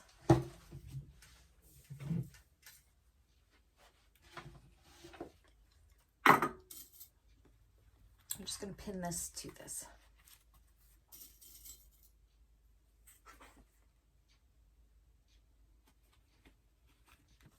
And I like to flip it over and just make sure that this is long enough to match that. So what we're going to do is we're going to end up pulling that pocket panel through a hole we're going to make here. So first things first, with a 3.5 stitch length, or a 2.5 if you're on a domestic. You're going to stitch all the way around the whole square. And we're going to see if my industrial will let me do that, because sometimes it doesn't like thinner materials, but we're going to check her out and see.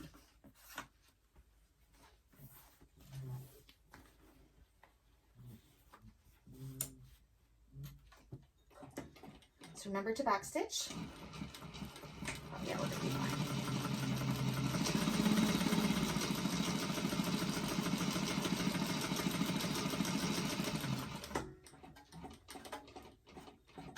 Come right to the corner and turn.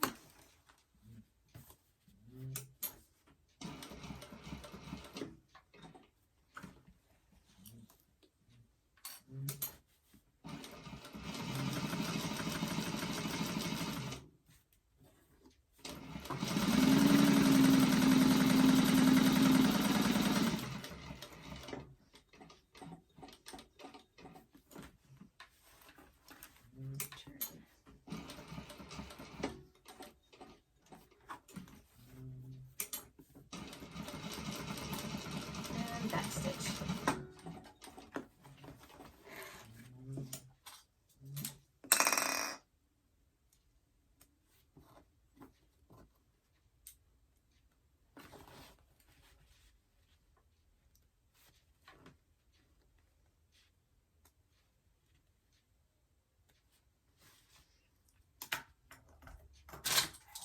That burning thread does not smell good.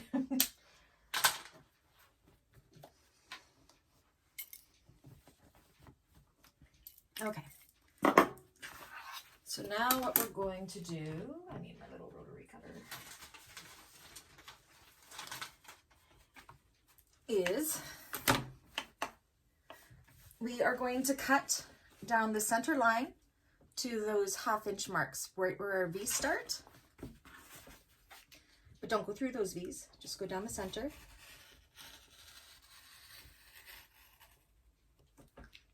And then I grab my scissors and you cut the V's to the corners of the stitching without cutting the stitching.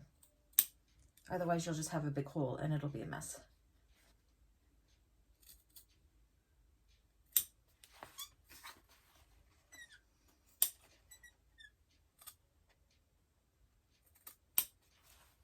Trust me, I've done it before, I know.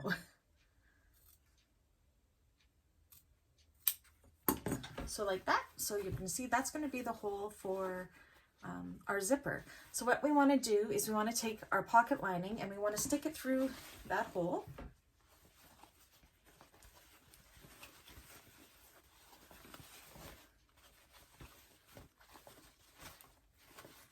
Like this. And then I'm just going to give that opening a good press and I'll be right back.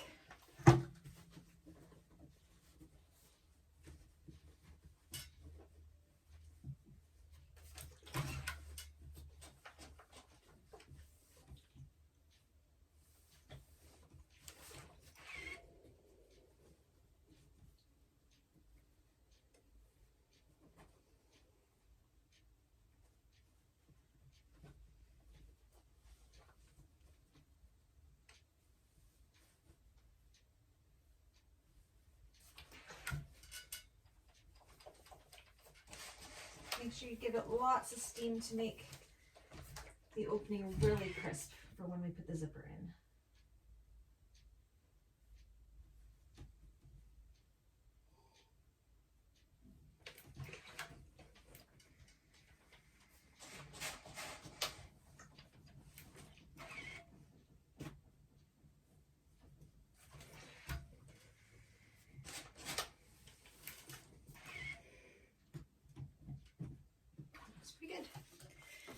And then this is what we got. So that's where our zipper is going to go, which we're going to do right now. So I'm doing this really pretty rainbow zipper. I do have, this is actually from Blue Cow Patterns, this rainbow zipper pull. I just love them. Love them, love them. So If you're using a domestic machine, definitely don't use this double-sided tape. Use the Dritz Wash Away Wonder Tape because it will not gum up your needle, but you'll definitely want that to hold the zipper in place. It's just the easiest way to not have a weighty zipper and for it to stay where you need it to be. Because I'm on my domestic, I'm just using double-sided 1/4 inch double-sided tape, and I'm putting it along the edges of the zipper.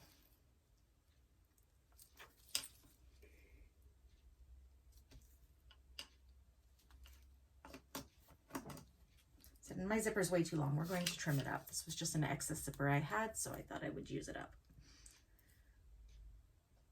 I buy all my zipper by the yard from Emmaline bags, but these rainbow pulls, Emmaline doesn't have rainbow pulls, so I get those from Blue Cat. It's another Canadian company. I do many of their bags as well. Okay. So you can see it better. Okay, so you want to make sure that your zipper pull is on the left when the zipper is closed. Take off the tape.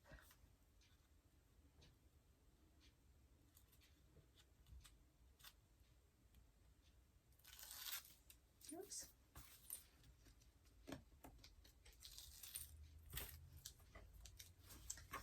And we're going to put it underneath. So what I like to do is use the zipper, the tape we just put on as a guideline where I'm going to stick the fabric. Oh my gosh, it's really sticky. So you want to center the tape somewhat and just push the fabric down where the tape is, the double-sided tape is laying. And it just helps give a nice even zipper.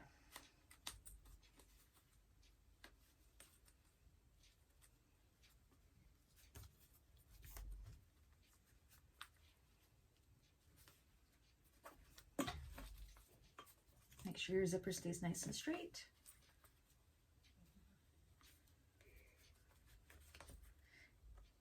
Usually I don't use a number 5 zipper in the inside pocket, but I really wanted to use the zipper pull and I don't have any number 3 rainbow zipper pulls. So we are putting a larger zipper on in this one just because I like the aesthetics of it.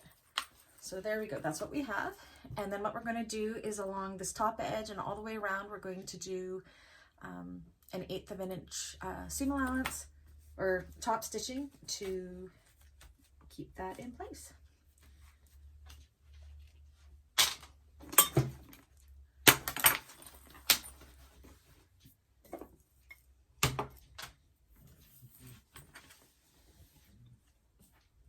I increased my stitch length to a 4 for this. I would increase it to a 3 on a domestic. And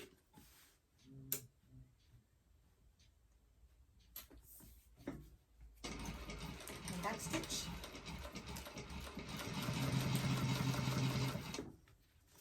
Adjust your zipper if need be as you go.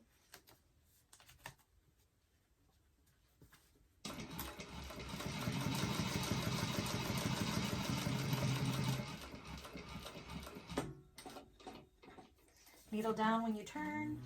Now where the zipper meets here, because there are no stops on my zipper by the yard, if you have a stop, make sure you don't go through it, otherwise you could break your needle. But I just like to go back and forth a couple times over that just to solidify that zipper.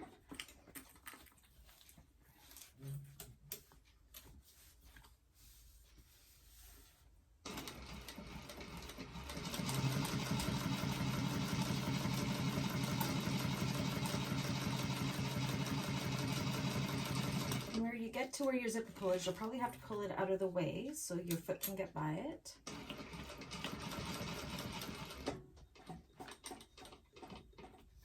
And again, at the ends, go back and forth a couple times just to solidify, almost to make a zipper stop for that zipper.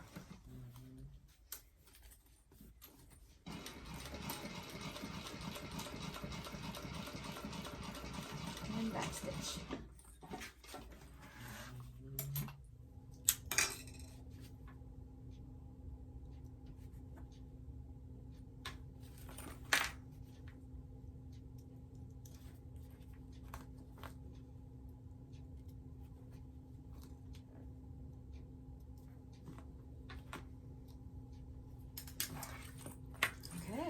So we have that zipper in place.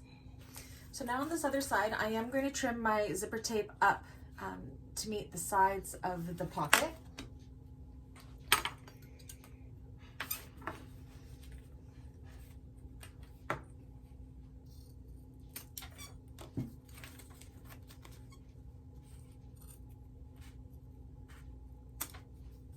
It's always better to have too much than not enough.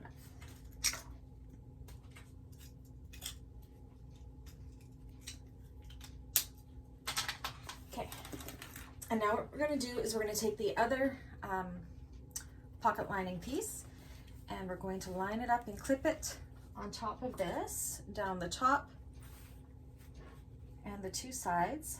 But we are going to leave the bottom open because we're going to use that for turning the bag in the end. You've probably seen on my Facebook page videos or pictures of me birthing the bag is what it's called. It can be a workout. You're getting something rather big through a very small hole. So okay. Now before I do the sides, what I like to do is just take this bottom and just fold it up about an inch, about that much, and clip it like, and that's why I have clips everywhere. Clip it and clip it. This just helps give a really nice seam for where we can sew this up once the bag is all turned up. And then clip down the sides here, making sure they're even so we can close up the pocket.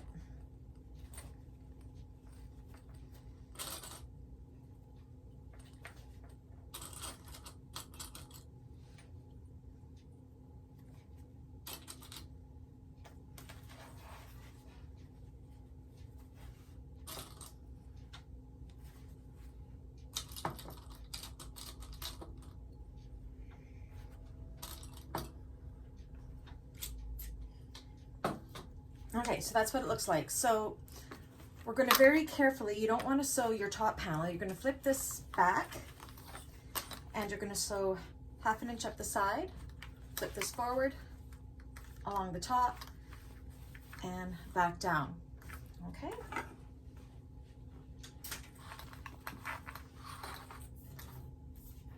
Using a 3.5 inch stitch length here, 2.5 on a domestic. I don't need this board anymore.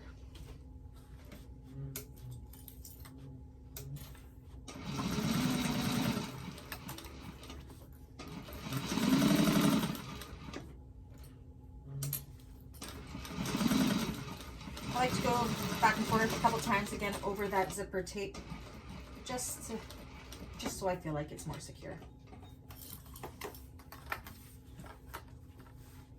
Again, make sure you're not sewing into your main panel here.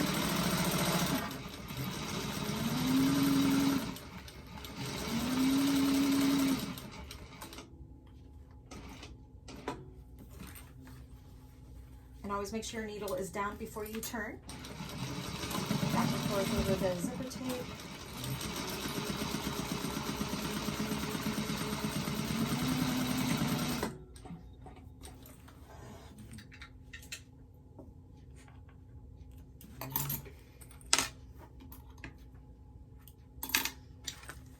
And there you have it. You'll see we have a pocket done.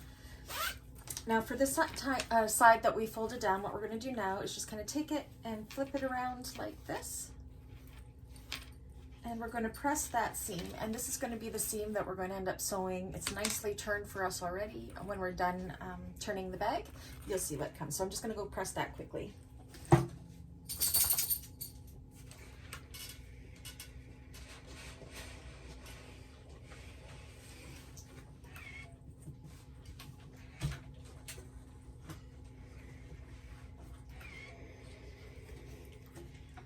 So there's one side of our lining all complete.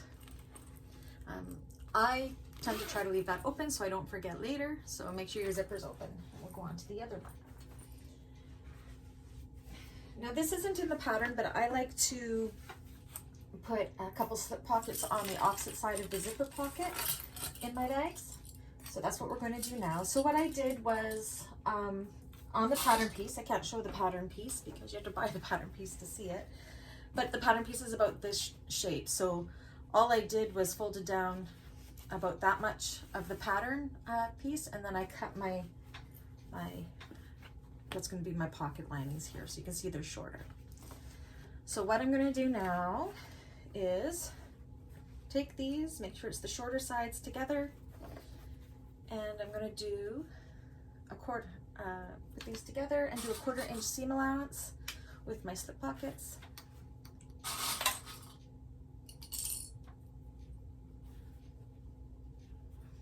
couple clips to hold it in place so it stays straight.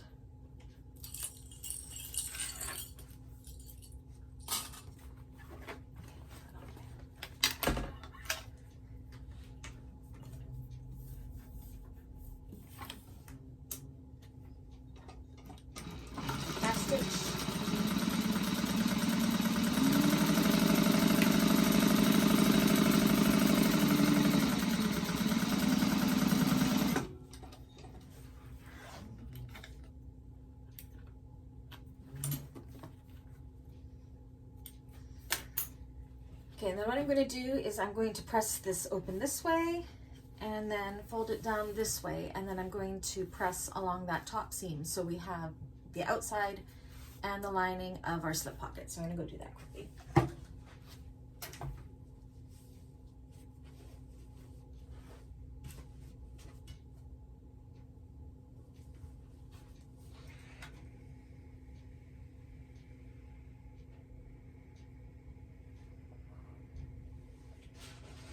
Lots of steam helps.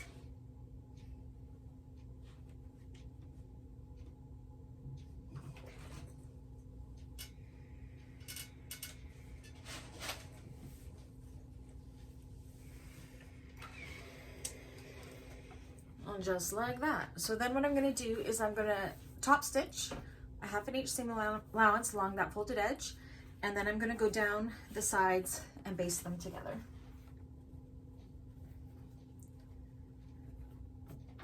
Even this one out a little bit.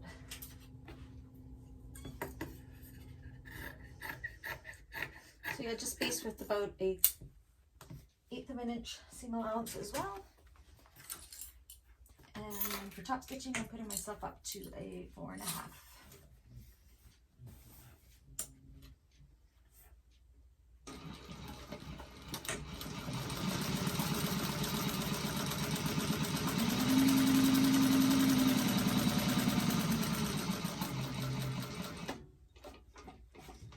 And then just continue down the other side, basting the two pieces together.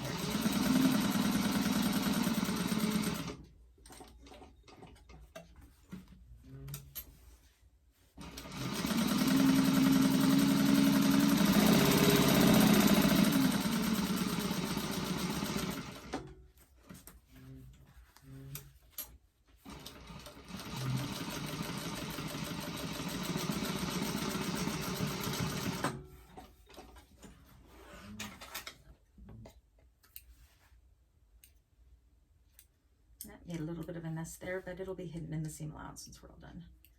That's all good. Okay, now I want there to be 2 slip pockets. So what I'm going to do is fold this in half, make a crease, and then I'm going to top stitch up and then back down to make that slip pocket.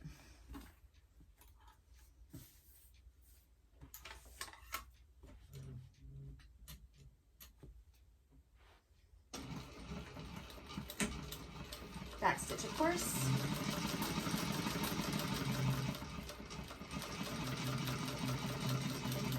So that's going to give us our line there. Actually, I'm only going to do it once because we're going to do it again once we have it on the exterior here. Okay, so we got our guideline for that. We're going to take our lining panel right side up, take the right side of this and line up the edges nice and neat and straight.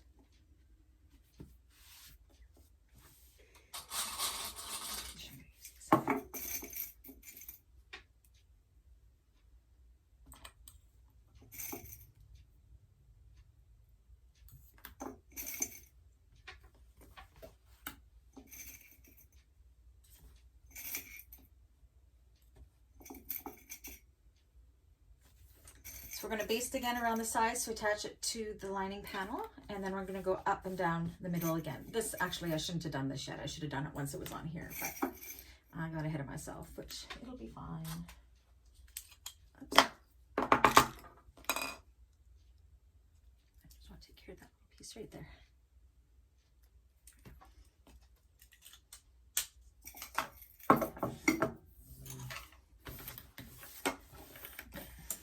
Once again, baste around the outside to connect the two together.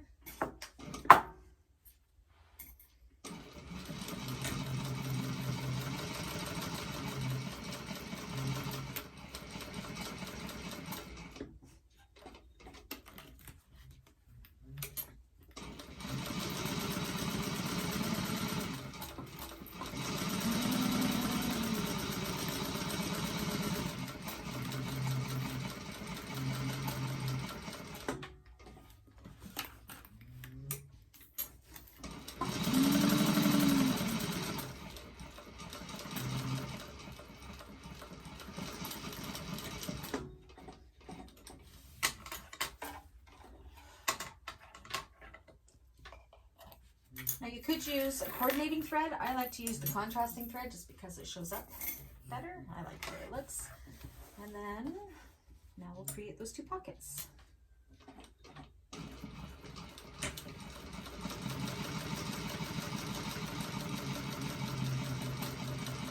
And I like to go back and forth at the very top here because it's a high pressure point when you're putting stuff in and out. Turn it and go back down again. So then you have a nice, solid ladder pocket.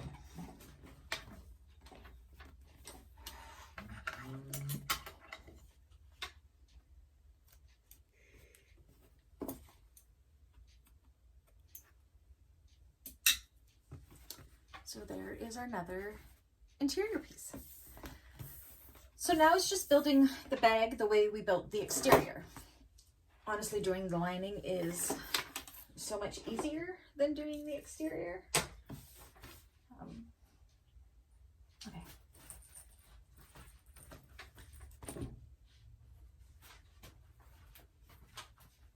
We're getting close. So we have our bottom panel, right sides together. We're gonna clip it. That's where these hair clips come in nice because they're thinner and they slide off quite easily rather than having to clip them. The Wonder clips are great for the thicker because they tend to shift. But I just gotta double check. See what else is.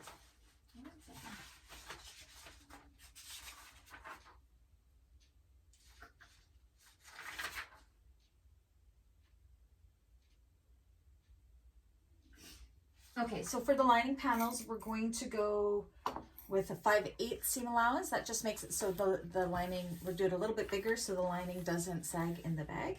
So just 1/8 of an inch bigger. For smaller stitch length again. And make sure your back stitch.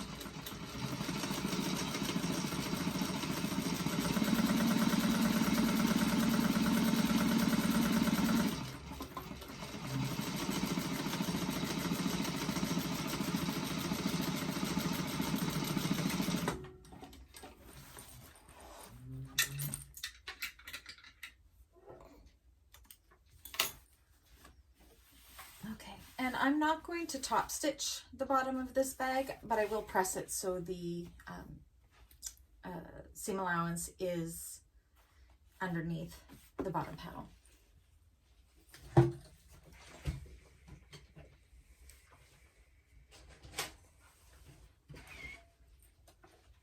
Okay. Now the difference with the other panel is, and this isn't part of the pattern, I want to turn the bag from the bottom. In the pattern it calls to turn it from the side, but I just struggle with that. So what I'm going to do is on the bottom I'm only going to sew and backstitch to here and then sew and backstitch to here and leave this bottom section open for when it's time to turn the bag.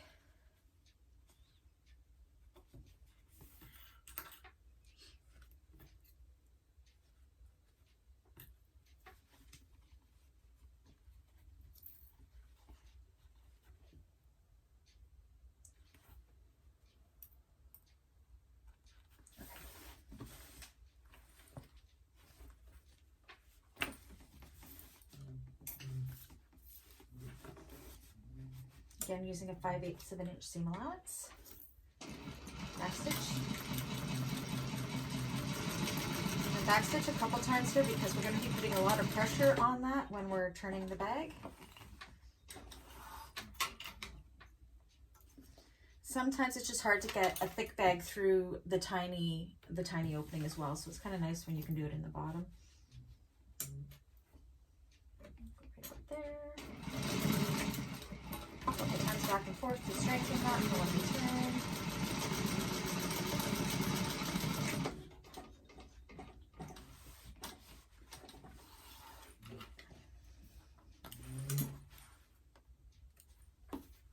So that gives us our birthing hole. So when it comes time, we turn it through there, but then we're going to seal up this seam by reaching in through the pocket, pulling the bottom up. That's why I don't want to top stitch the bottom of the lining. So I can easily pull this through the pocket so I can stitch up the hole. All right.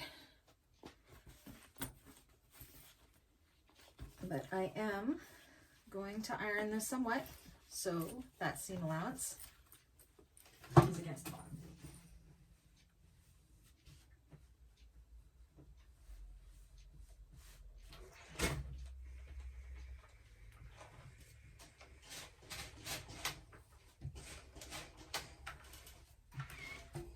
So you can see how we're starting to look like what our exterior did at this point. So now we're going to put, oh, we got to do our side. So like we did with our side seams, we have to do our darts. I'm thinking,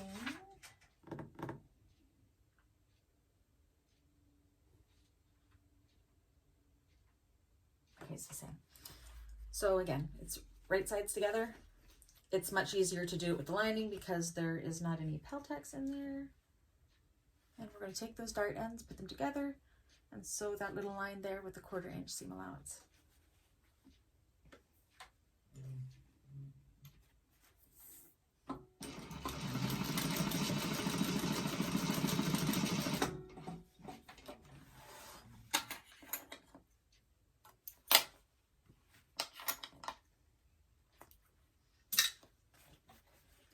And then do it on all 4 darts.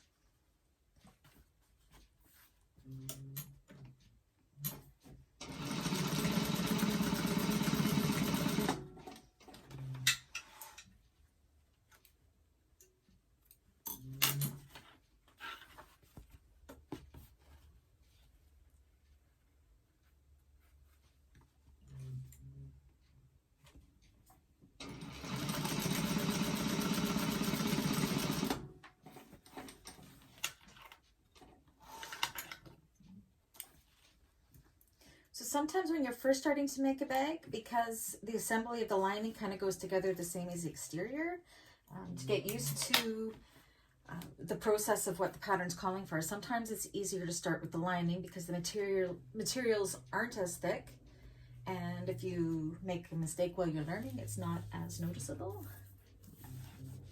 I get excited about working with the exterior and always start with the exterior.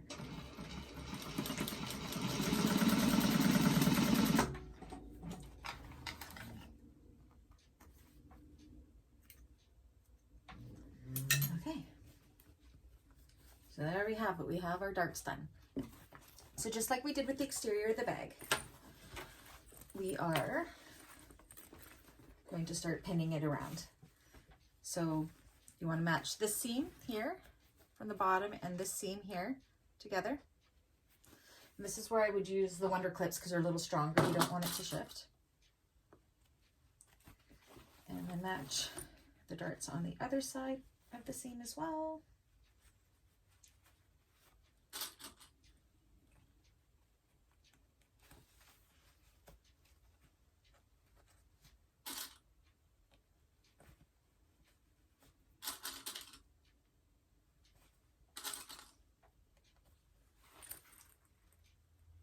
Sides.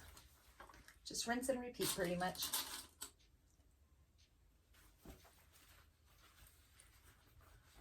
Distribute the fabric evenly so you don't have any puckers. said, it's much easier to work with the lining, as you can probably see.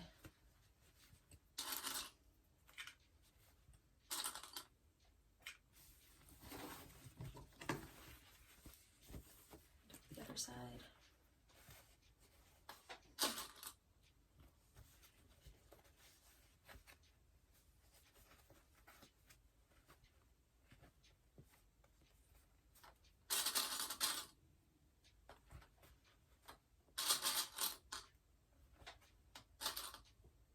I don't know if you can hear behind me. I have my 13-year-old dog behind me. His name is Benny, and he's just snoring away in his laundry hamper at the other side of the room. He's always in the studio with me. He doesn't leave my side very often. Okay, so something that's a little bit different. When we start to sew down the seam, we are going to start with a 1/2 inch seam allowance at the top. But as we get to the bottom, we're going to go out to the 5/8 seam allowance just to make it a little bit tighter. And then as we come up the other side, we'll gradually work back down into a 1/2 inch. Now the pattern, this is where we left our opening in the bottom. The pattern calls for it in the side. That's where it wants to turn it. You can definitely do that. I struggle with it, but that could just be me. It might be easier for somebody else to do it that way. So we're just doing it the way that I know that I will succeed. So, all right. So make sure your stitch length is down again and start sewing. And here's where I'll start working out to the 5/8.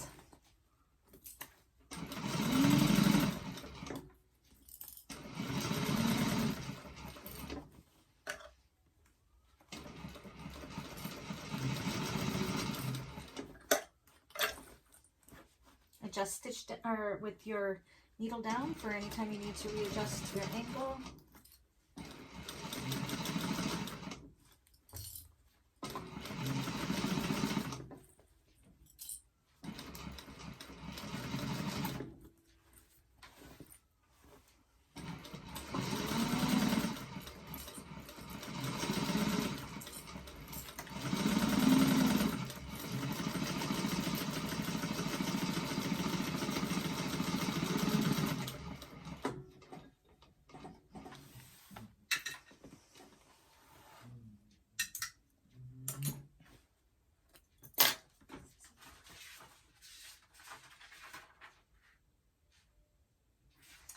Okay, so what we're going to do right away is we're going to trim the seam allowance down to 1/8 of an inch to reduce the bulk for when we're sewing it all together.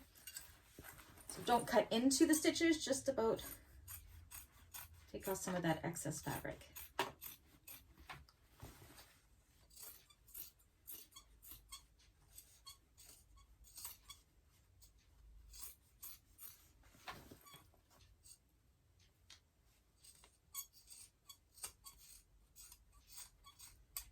How squeaky my scissors are.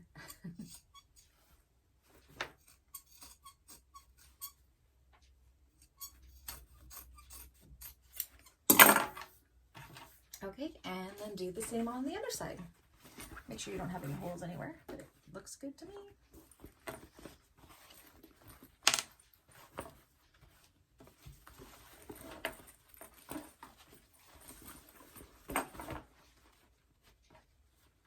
Make sure your darts fold into the bottom of the bag and towards the bottom of the bag.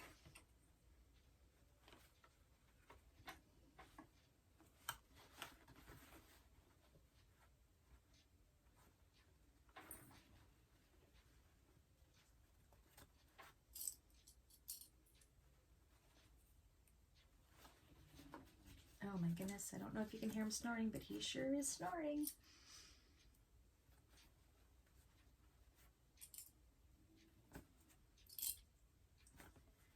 It's funny, one of my favorite YouTubers that I learn a lot from is Lauren Mormino. She has a channel. It's a great tutorial channel. And she's got a black cat named Ben. And here I have a little dog named Ben. So it's kind of cute. But yeah, definitely check out her channel. She's pretty good. I've learned a lot from her.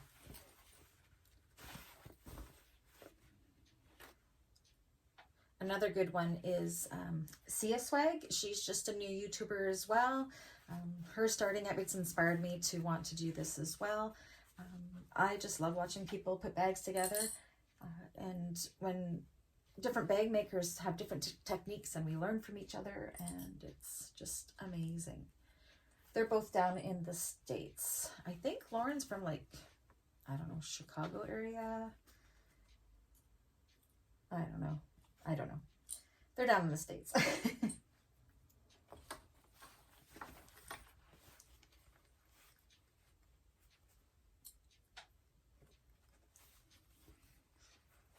But yeah, every morning with my coffee, I'm always watching on YouTube other bag makers tutorials, and it's a lot of fun. And sometimes you see bags that you haven't made. I haven't seen anybody do a tutorial. Actually, I've seen one tutorial on the Nora bag,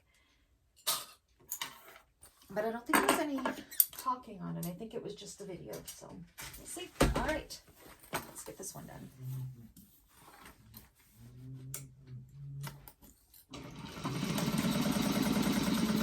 My way out, 5/8 of an inch.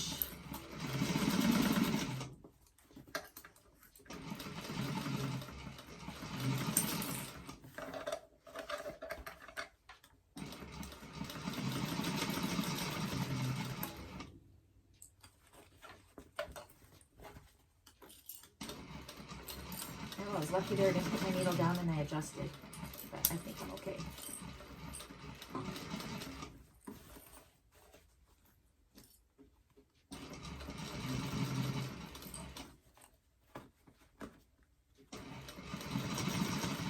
And then start working up into my 4/8.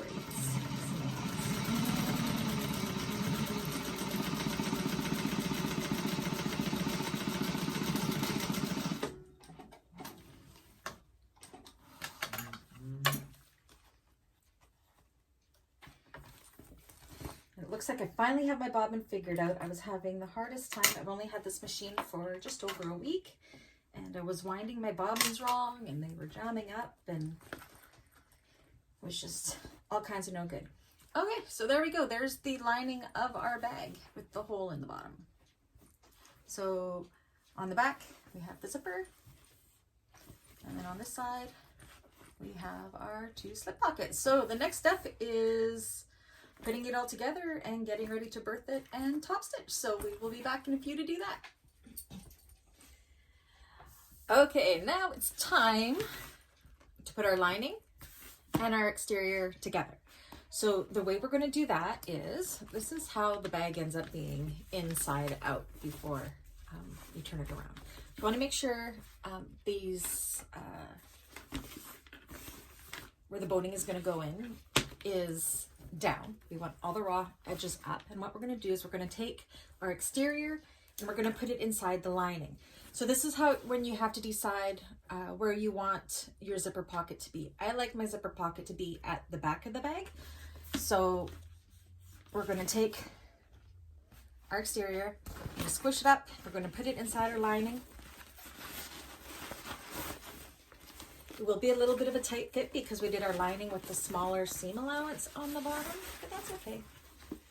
So yeah, make sure that the zipper pocket's at the back of the bag, which it is.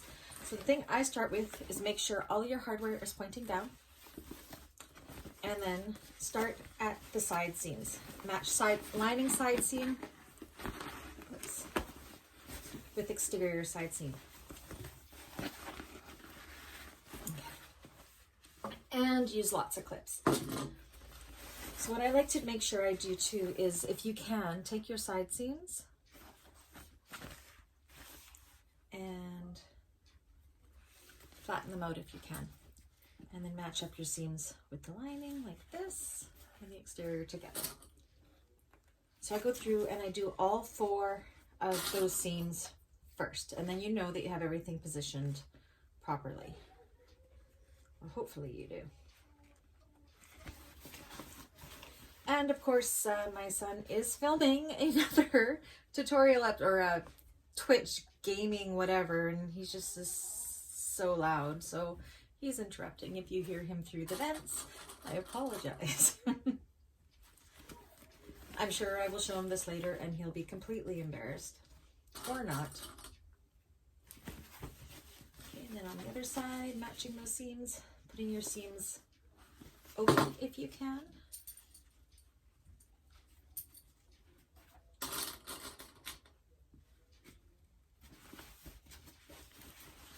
Let's clip that.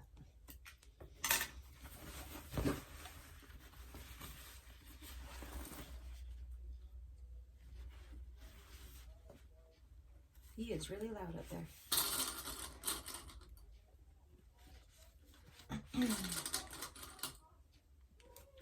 And it's funny because he is a quiet kid usually, so. Well, he's not a kid. He is 18, almost 19, so.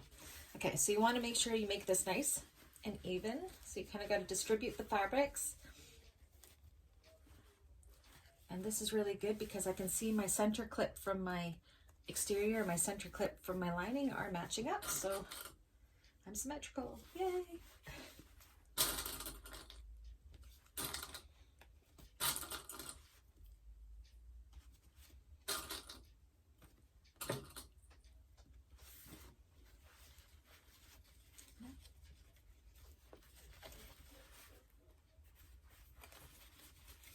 Make sure there's no creases all along there.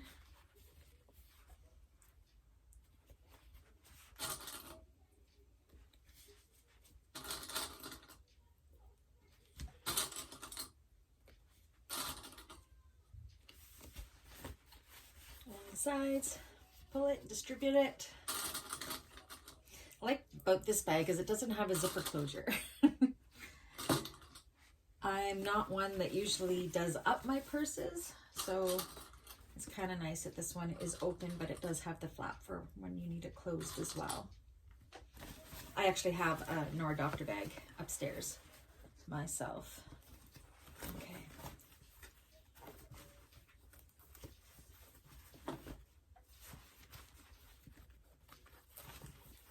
Do a center clip on this one.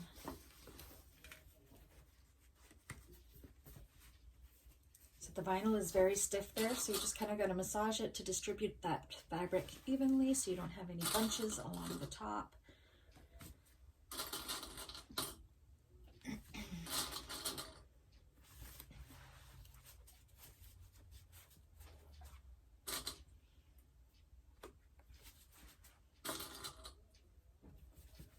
You can see the foam isn't attached there, and that's because it's we're trying to keep it out of the seam allowance for not making it as hard on the machine. Okay, so I have it all pinned all the way around with no bumps or anything, hopefully. And so what I'm going to do now is, I believe it's a 1/2 inch seam allowance.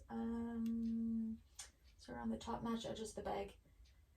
1/2 inch seam allowance, and I've got to make sure we backstitch at the start and at the end. Now, some people do it this way. I prefer to do it from the inside of the bag. I just find I have a little more control over it that way. But unfortunately, you can't really, well, maybe you can see what I'm doing.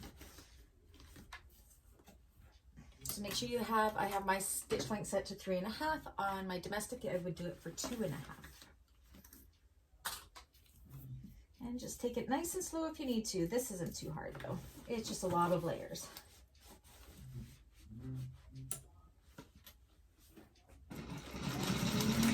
Stitch. And remember, if you have to adjust it, I'll make sure your needle is down.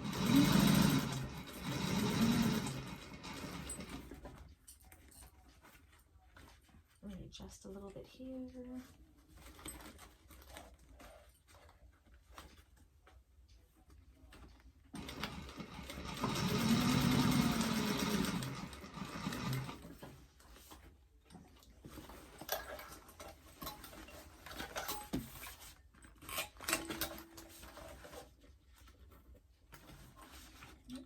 And of course I didn't put my needle down. Bad. I just told everybody to, so just do a little back stitch there to secure that.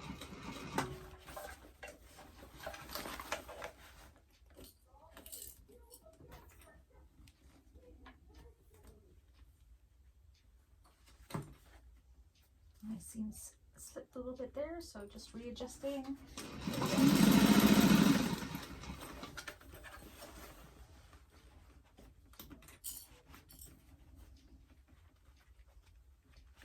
sure you're catching all the layers.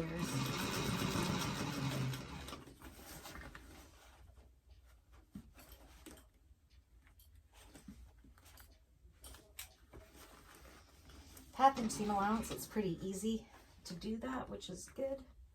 When you're working with a 1/4 inch seam allowance, it gets a little harder, but 1/2 inch is actually pretty good.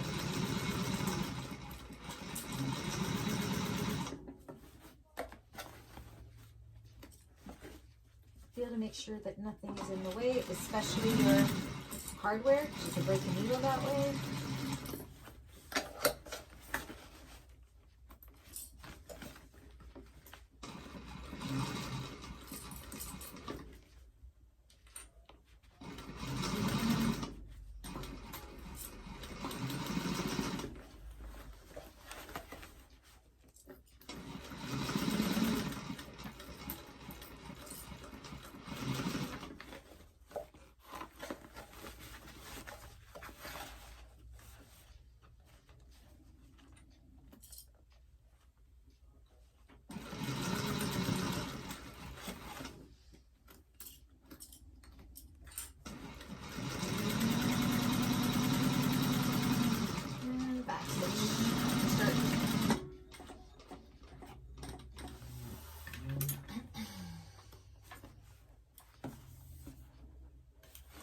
Just go around your whole bag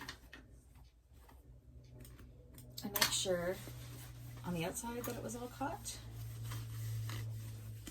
Looks good. And on the inside, make sure everything's slipped. I think we're good.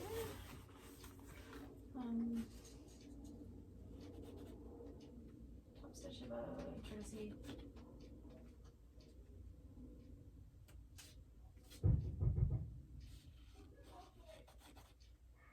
Okay. So we normally, in most bags, you would cut down the seam allowance, but we're not doing that because of that casing. We want it to stand up straight. So we want to keep that support and not trim that down at all. So now we get to birth the bag. Yay! So as I said, remember we left the bottom of the lining here. That's where we're going to birth it from. So you can see through here. There's our bag. And we start pulling her through. It just makes it so much easier. Some bags are harder to birth than others. This one's not too bad. Got a nice big opening, so.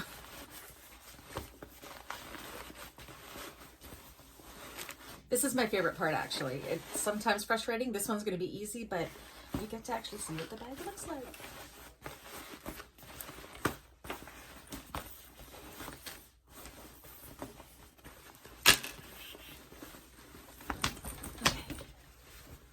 Go around and make sure where the lining and the bag meet that it looks good.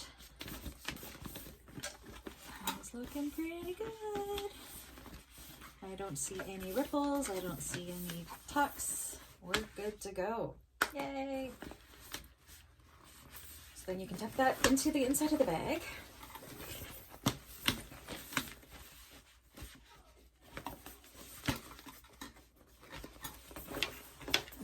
So to close that opening in the bottom of the bag, which you can see right here, I mean, I could have done it through the side as I read the instructions a little more, because we are going to top stitch here, which would have closed that side opening. I just have a really hard time pulling through the side. I'd rather do it through the bottom. So what I'm going to do is go in through my pocket, and how we left this opening here, we're going to pull the pocket out like that, and then we're going to reach into the pocket, and we're going to grab the open bottom here. We're going to pull it up through the pocket. I know this looks super awkward, but then you don't have that seam that shows from sewing that shut. So then we're going to, so there's our open part of the bottom. So we're just going to clip that.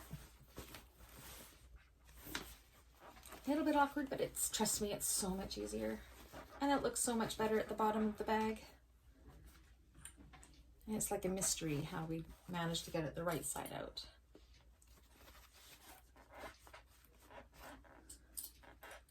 Clip, clip, clip.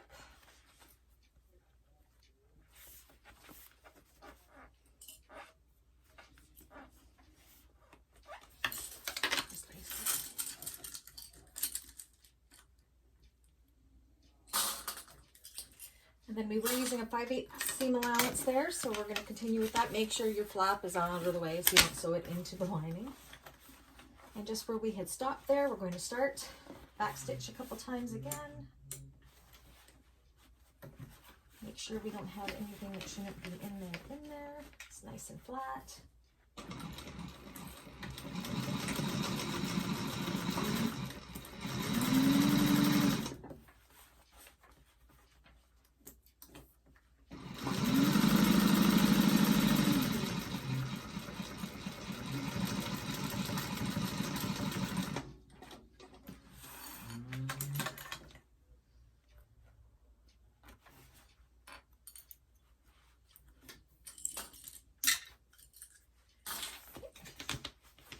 Stuff that back through the pocket. Into the bag. And make sure at the bottom of the bag, see, look, you can't even tell. No holes, nothing. So once that's looking good, you take your pocket and you do the same thing. We're just going to see how the edges are all nicely under because we did that fold when we made the zipper pocket. So now we can just top stitch along there to close that up. And the pocket bottom is never ever really seen, so unless you're digging for something, I guess. But a couple clips just to keep it in place. And I'm just going to go with a 1/4 inch seam allowance to close that up. Into your back stitch. Oh, and I almost got that flap in there. Good thing I looked.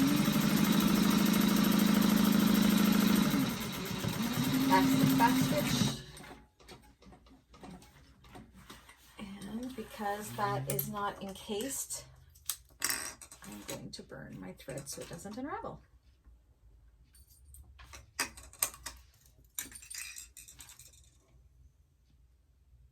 If you're using just regular cotton thread, you don't have to do this. It's because I'm using the nylon bonded thread with my industrial, and I've heard that it unravels. So I'm just following bag makers that I've learned from that this is a good idea to do. So I'm sure they have figured it out and I don't need to.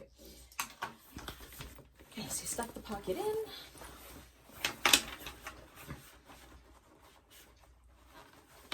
As you can, zip it up. Okay, now what we're going to do is we have to top stitch all the way around this top. So you want to make sure your lining is in there. You want to massage it really well. You can clip it if you want to. Actually, these might help with this. I'm going to go ahead and I'm going to clip all the way around. Just pushing down the lining and the front away from that seam.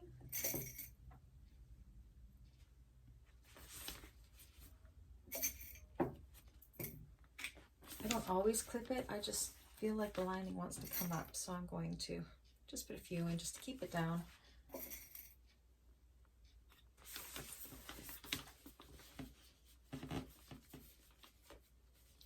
And I sometimes like to turn my bags inside out to top stitch so I can top stitch from the inside, but I'm not going to with this one because I think it's going to make it awkwarder. More awkward. I don't know if awkwarder is an actual word. So yeah, I'm mainly just making sure that the lining is down.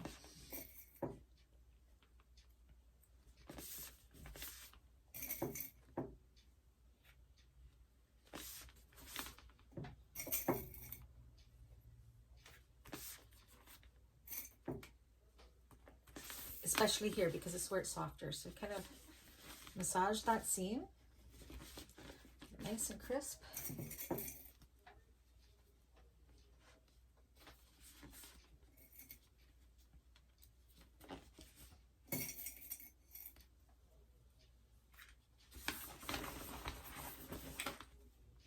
Okay.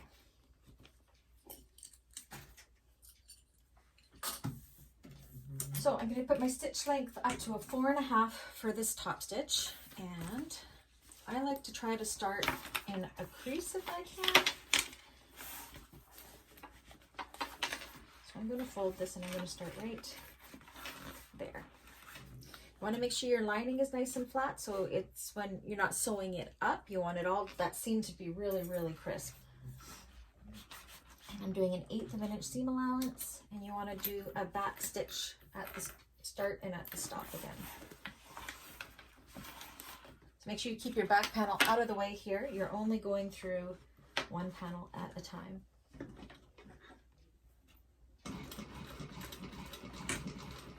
And go nice and slow. This is really decorative. People will see this.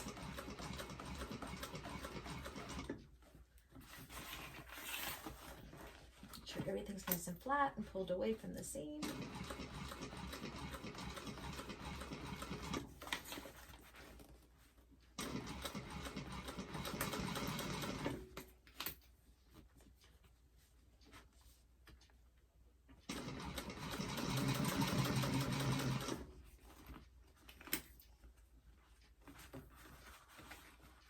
You have to just make sure your needle's down.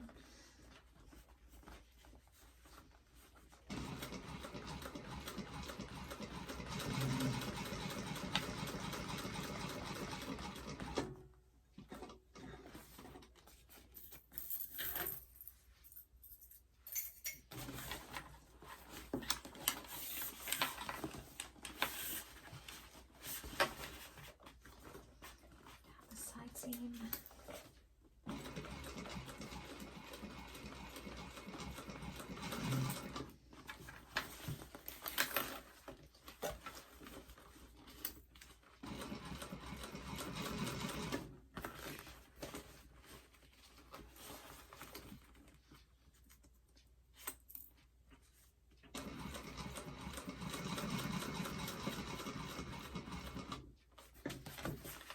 Halfway there. Okay, the clips aren't working for me. Just feel her.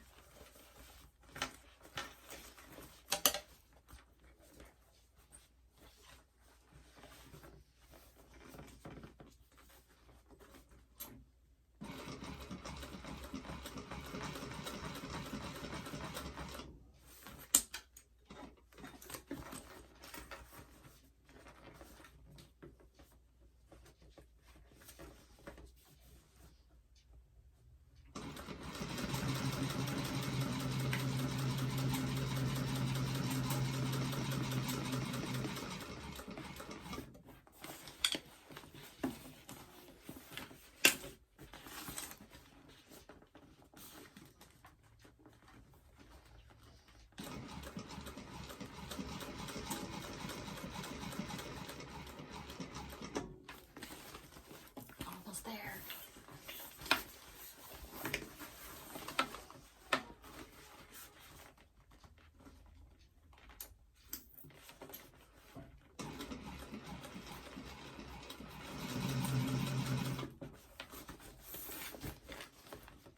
Home stretch.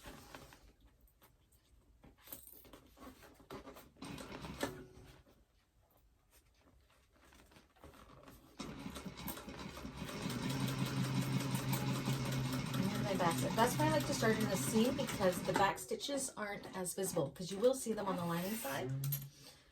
And you also want to use your thread zapper for that if you're using the nylon thread.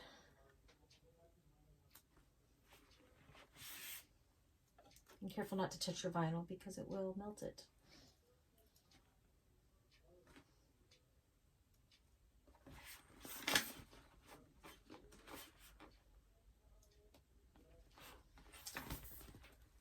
So we go.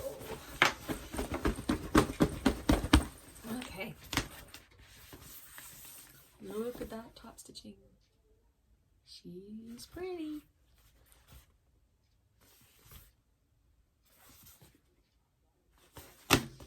Okay. So now what this bag calls for, it's a little different, is they have side top stitching too. Oh, oops.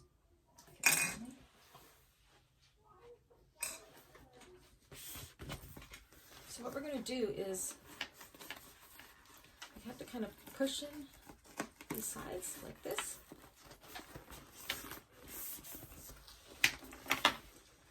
Massage it in 1 sec. There we go. Peltex makes it really stiff. So you're kind of pushing it in to make it concave into the sides like this. And I am actually going to clip it you see what I'm doing here? So there's the bottom, there's the side, and we're clipping it all along that seam.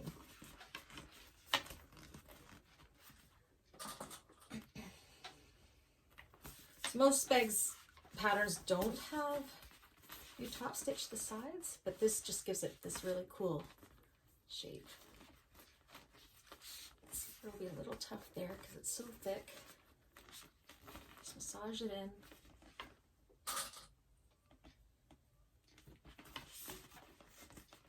And this, actually, make sure you tuck your lining into that crease because it will make the bag, let me do that, it'll make it tighter on the inside.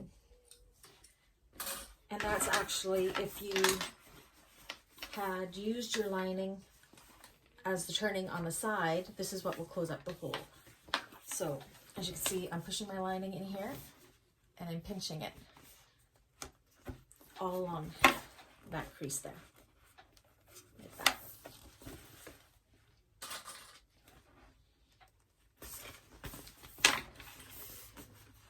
So make sure you catch that lining, and then you're going to have a really nice tight fitting lining inside the bag as well.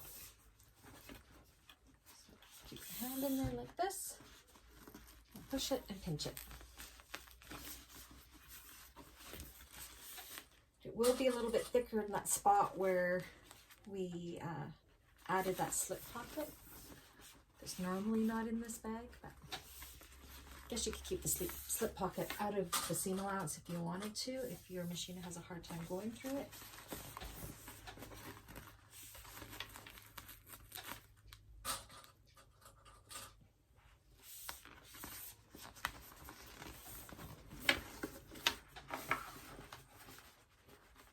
I think this is the most awkward part of this bag, but it's really not that bad. I just want to make sure I get that lining in there.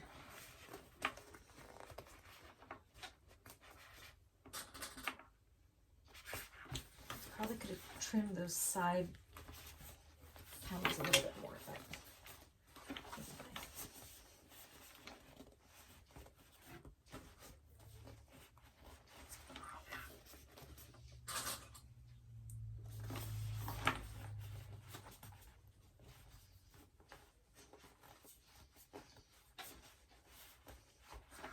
Now my first one I made, I did do this on my domestic, and this part, it did struggle at the seams. I had to take a hammer to it and pound down the seams in order to get through it. And I will admit I did break a couple needles.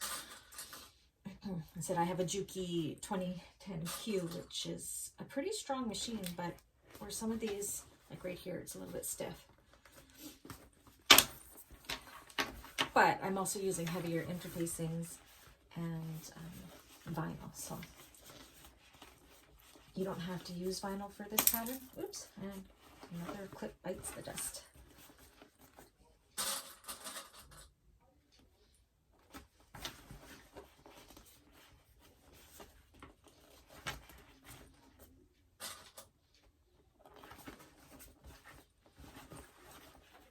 So it's really just really hard to pin it right along that bottom edge and at the very top here, up at this side.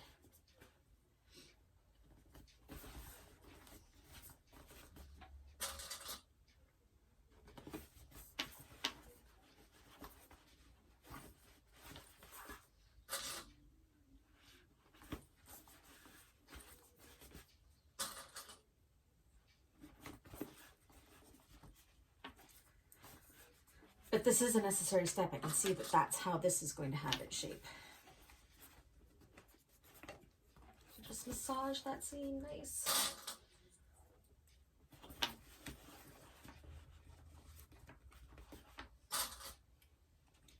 Okay. And you can see already, see how tight that lining is going to be all along there? That's really cool. Okay.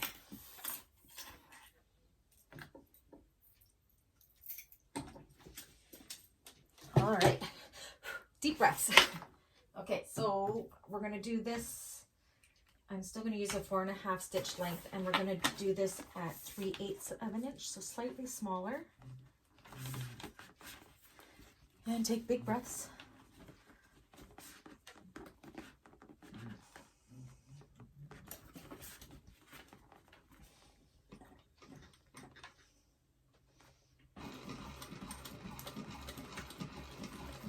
Much easier this time using it on industrial, that's for sure.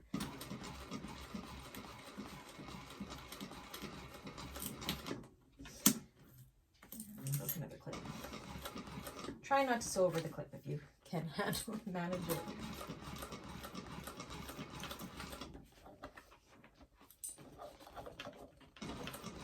And then you have to adjust, make sure your needle is down. Almost it over another clip.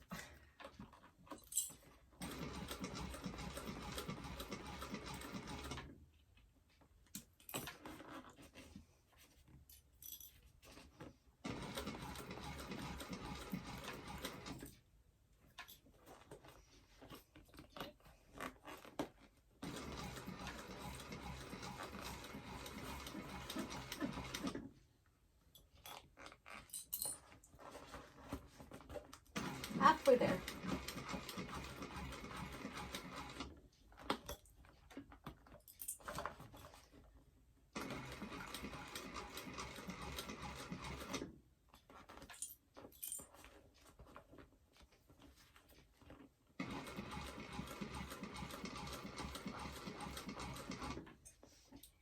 And I need to readjust.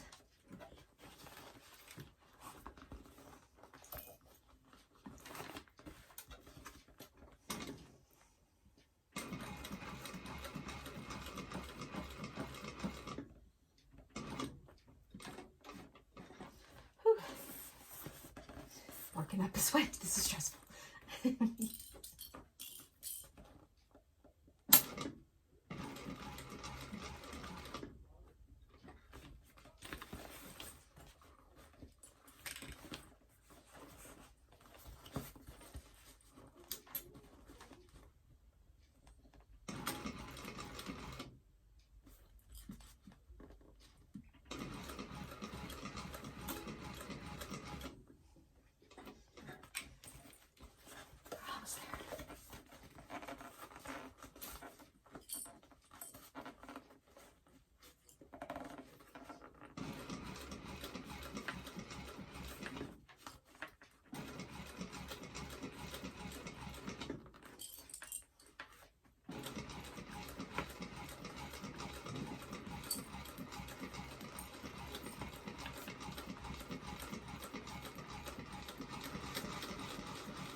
Back stitch.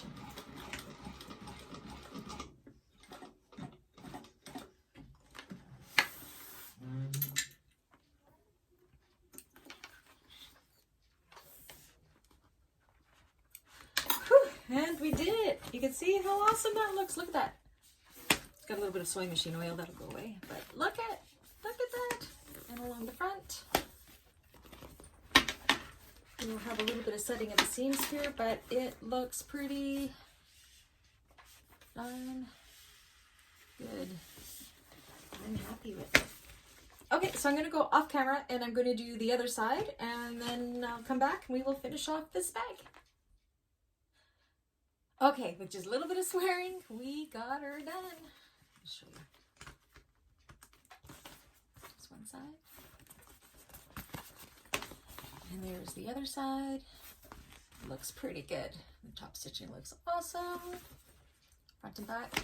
Now, one thing this pattern calls for, and I didn't do it on my other bag, and I'm not going to do it on this one, is turning it inside out and then taking these side panels and then stitching it about an inch down like that, so it stays kind of like that. The bag doesn't open very wide when I do that. I prefer just to have it, so I say just go like that and it'll go in itself, and then, or you can have it just wide open. So I'm skipping that part of the pattern to stitch these together like this. I mean, it would only be like that much, and I can see how it would keep the shape, but with the vinyl sides, it's going to keep that shape anyways once I have set the seams and it's all good to go. So the final step is, remember we put this casing in here. I don't remember if I have to close it. Okay. So we're going to take our boning, which is this, and we're going to slip it into this casing. Work it all the way in, and it's giving it this nice, it actually goes in really easy until it can't go in anymore. You can feel it gets stuck. You want it to kind of, there we go.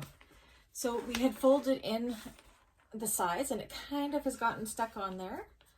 And that's what we want to happen on this side too. So I'm gonna pull it out just a smidgen.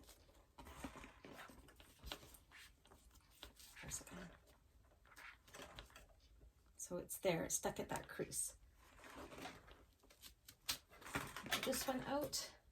I'm gonna cut it. Oh, I need sharper scissors.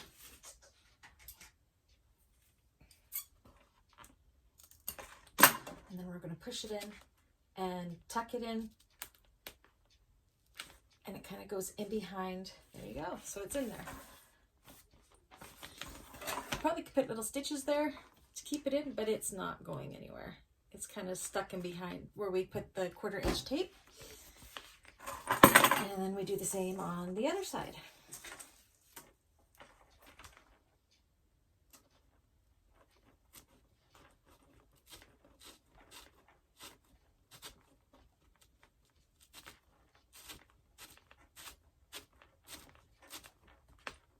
Where is it?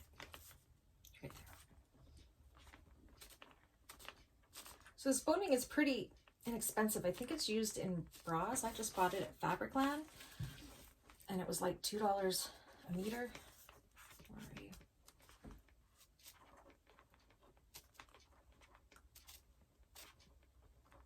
It's fighting me a little more. I think I put it in. Let's try going this way.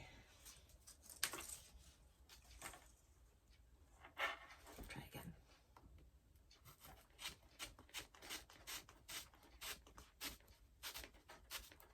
It's $2.60 a meter or something, so it wasn't bad price at all. Where are you? Oh, you're right about there. Okay.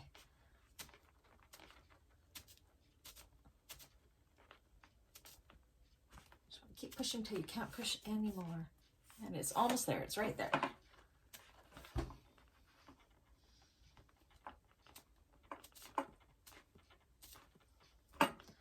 So if it did have a casing like it was called for this part, you would actually take it out of the casing.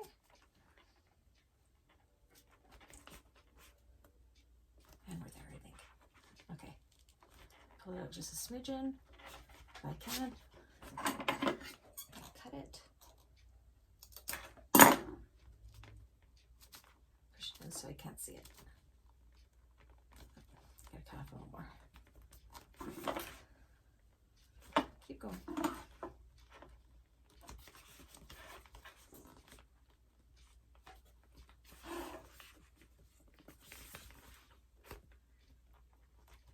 Okay, it's in.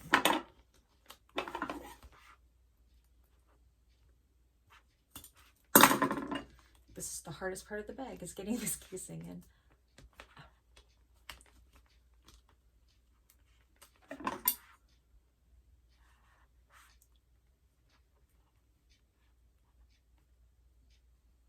Not to cut the vinyl. There we go. And she is in. So that's what she looks like. So yeah, if you had these pinched, it really doesn't seem to make that big of a difference to me. I mean, once you have your straps on, and it's just to keep those folded in, but I think it's better to be able to have a bag open wide. So that's what we're doing. But look how beautiful that lining is in there. It's nice and tight. So all we have left to do is those straps that we had prepared earlier, right here. So I don't actually sew these on, I rivet them on. I will do one for you. I'll show you what I do.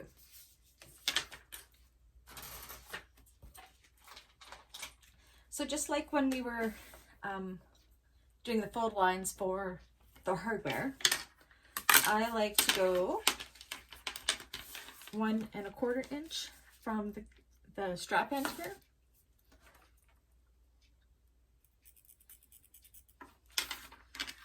I just put where I'm going to fold them, then I know my straps are going to all be the same length.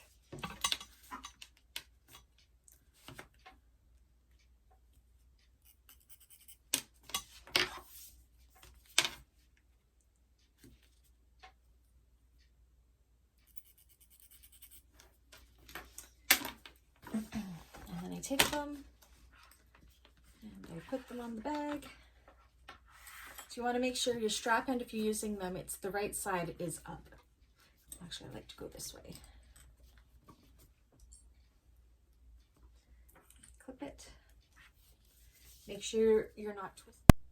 Okay, I got a phone call and it cut me off there. So you bring it around, make sure it's not twisted at all. Comes down around this way and goes up and in this way.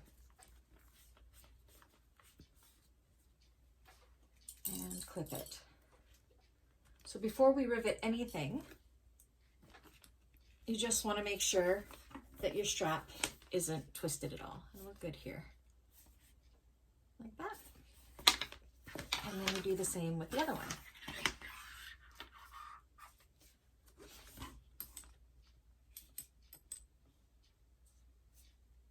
What side do I like?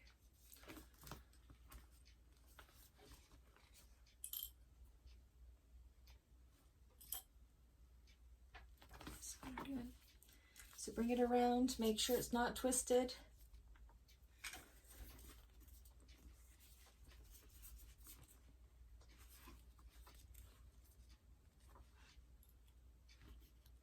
Clip and clip. And then the final step is just cutting your hole for your rivets and riveting them. And I will do that off camera. So that's it. That is the Nora Doctor Bag. How much fun was that? It's not that hard at all. Turned out super nice. I think my client is going to love it. Yeah, let me know what you think of this video. It is my first. Let me know what you think. Let me know if you liked how it was. Hopefully the lighting was better the second time around. It should be good.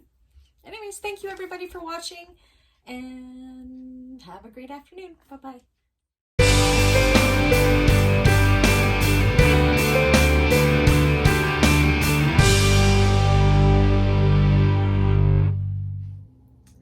Well, hello and welcome to Bean's Bag, the very first YouTube tutorial on how to make the Swoon large Nora Doctor Bag. This is the project that is going to be completed during this tutorial. I just love this pattern. This is the second one that I've ever made. This one's for a client. Yeah, it's the large Swoon Nora Doctor Bag. I will put a link to the pattern down in the comments below. And yeah, so see, it's a relatively, it's actually a medium-sized bag, but it goes together so easy, so easy. The sides, I find, I do have an industrial machine. I made my first one on my Juki 2010Q and I was able to do it. I struggled a little bit with the seam that was here, but my machine was able to get through it. With my Titan 1541S, absolutely no problems. It just slid through it all like butter. It was fantastic. So yeah, I really hope you enjoy this tutorial. I will put a link to where I get my hardware from, the fabric and everything down in the comments below. Please let me know what you think and what I can do to improve. This is my very first tutorial and I'm hoping to be able to do a few more. But yeah, so yeah, the Swoon Nora Doctor Bag.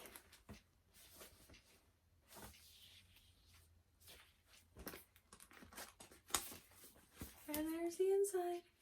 Anyways, everybody, hope you enjoy the tutorial. Please do give me feedback. I can only make myself better with that, but please do enjoy. Bye-bye.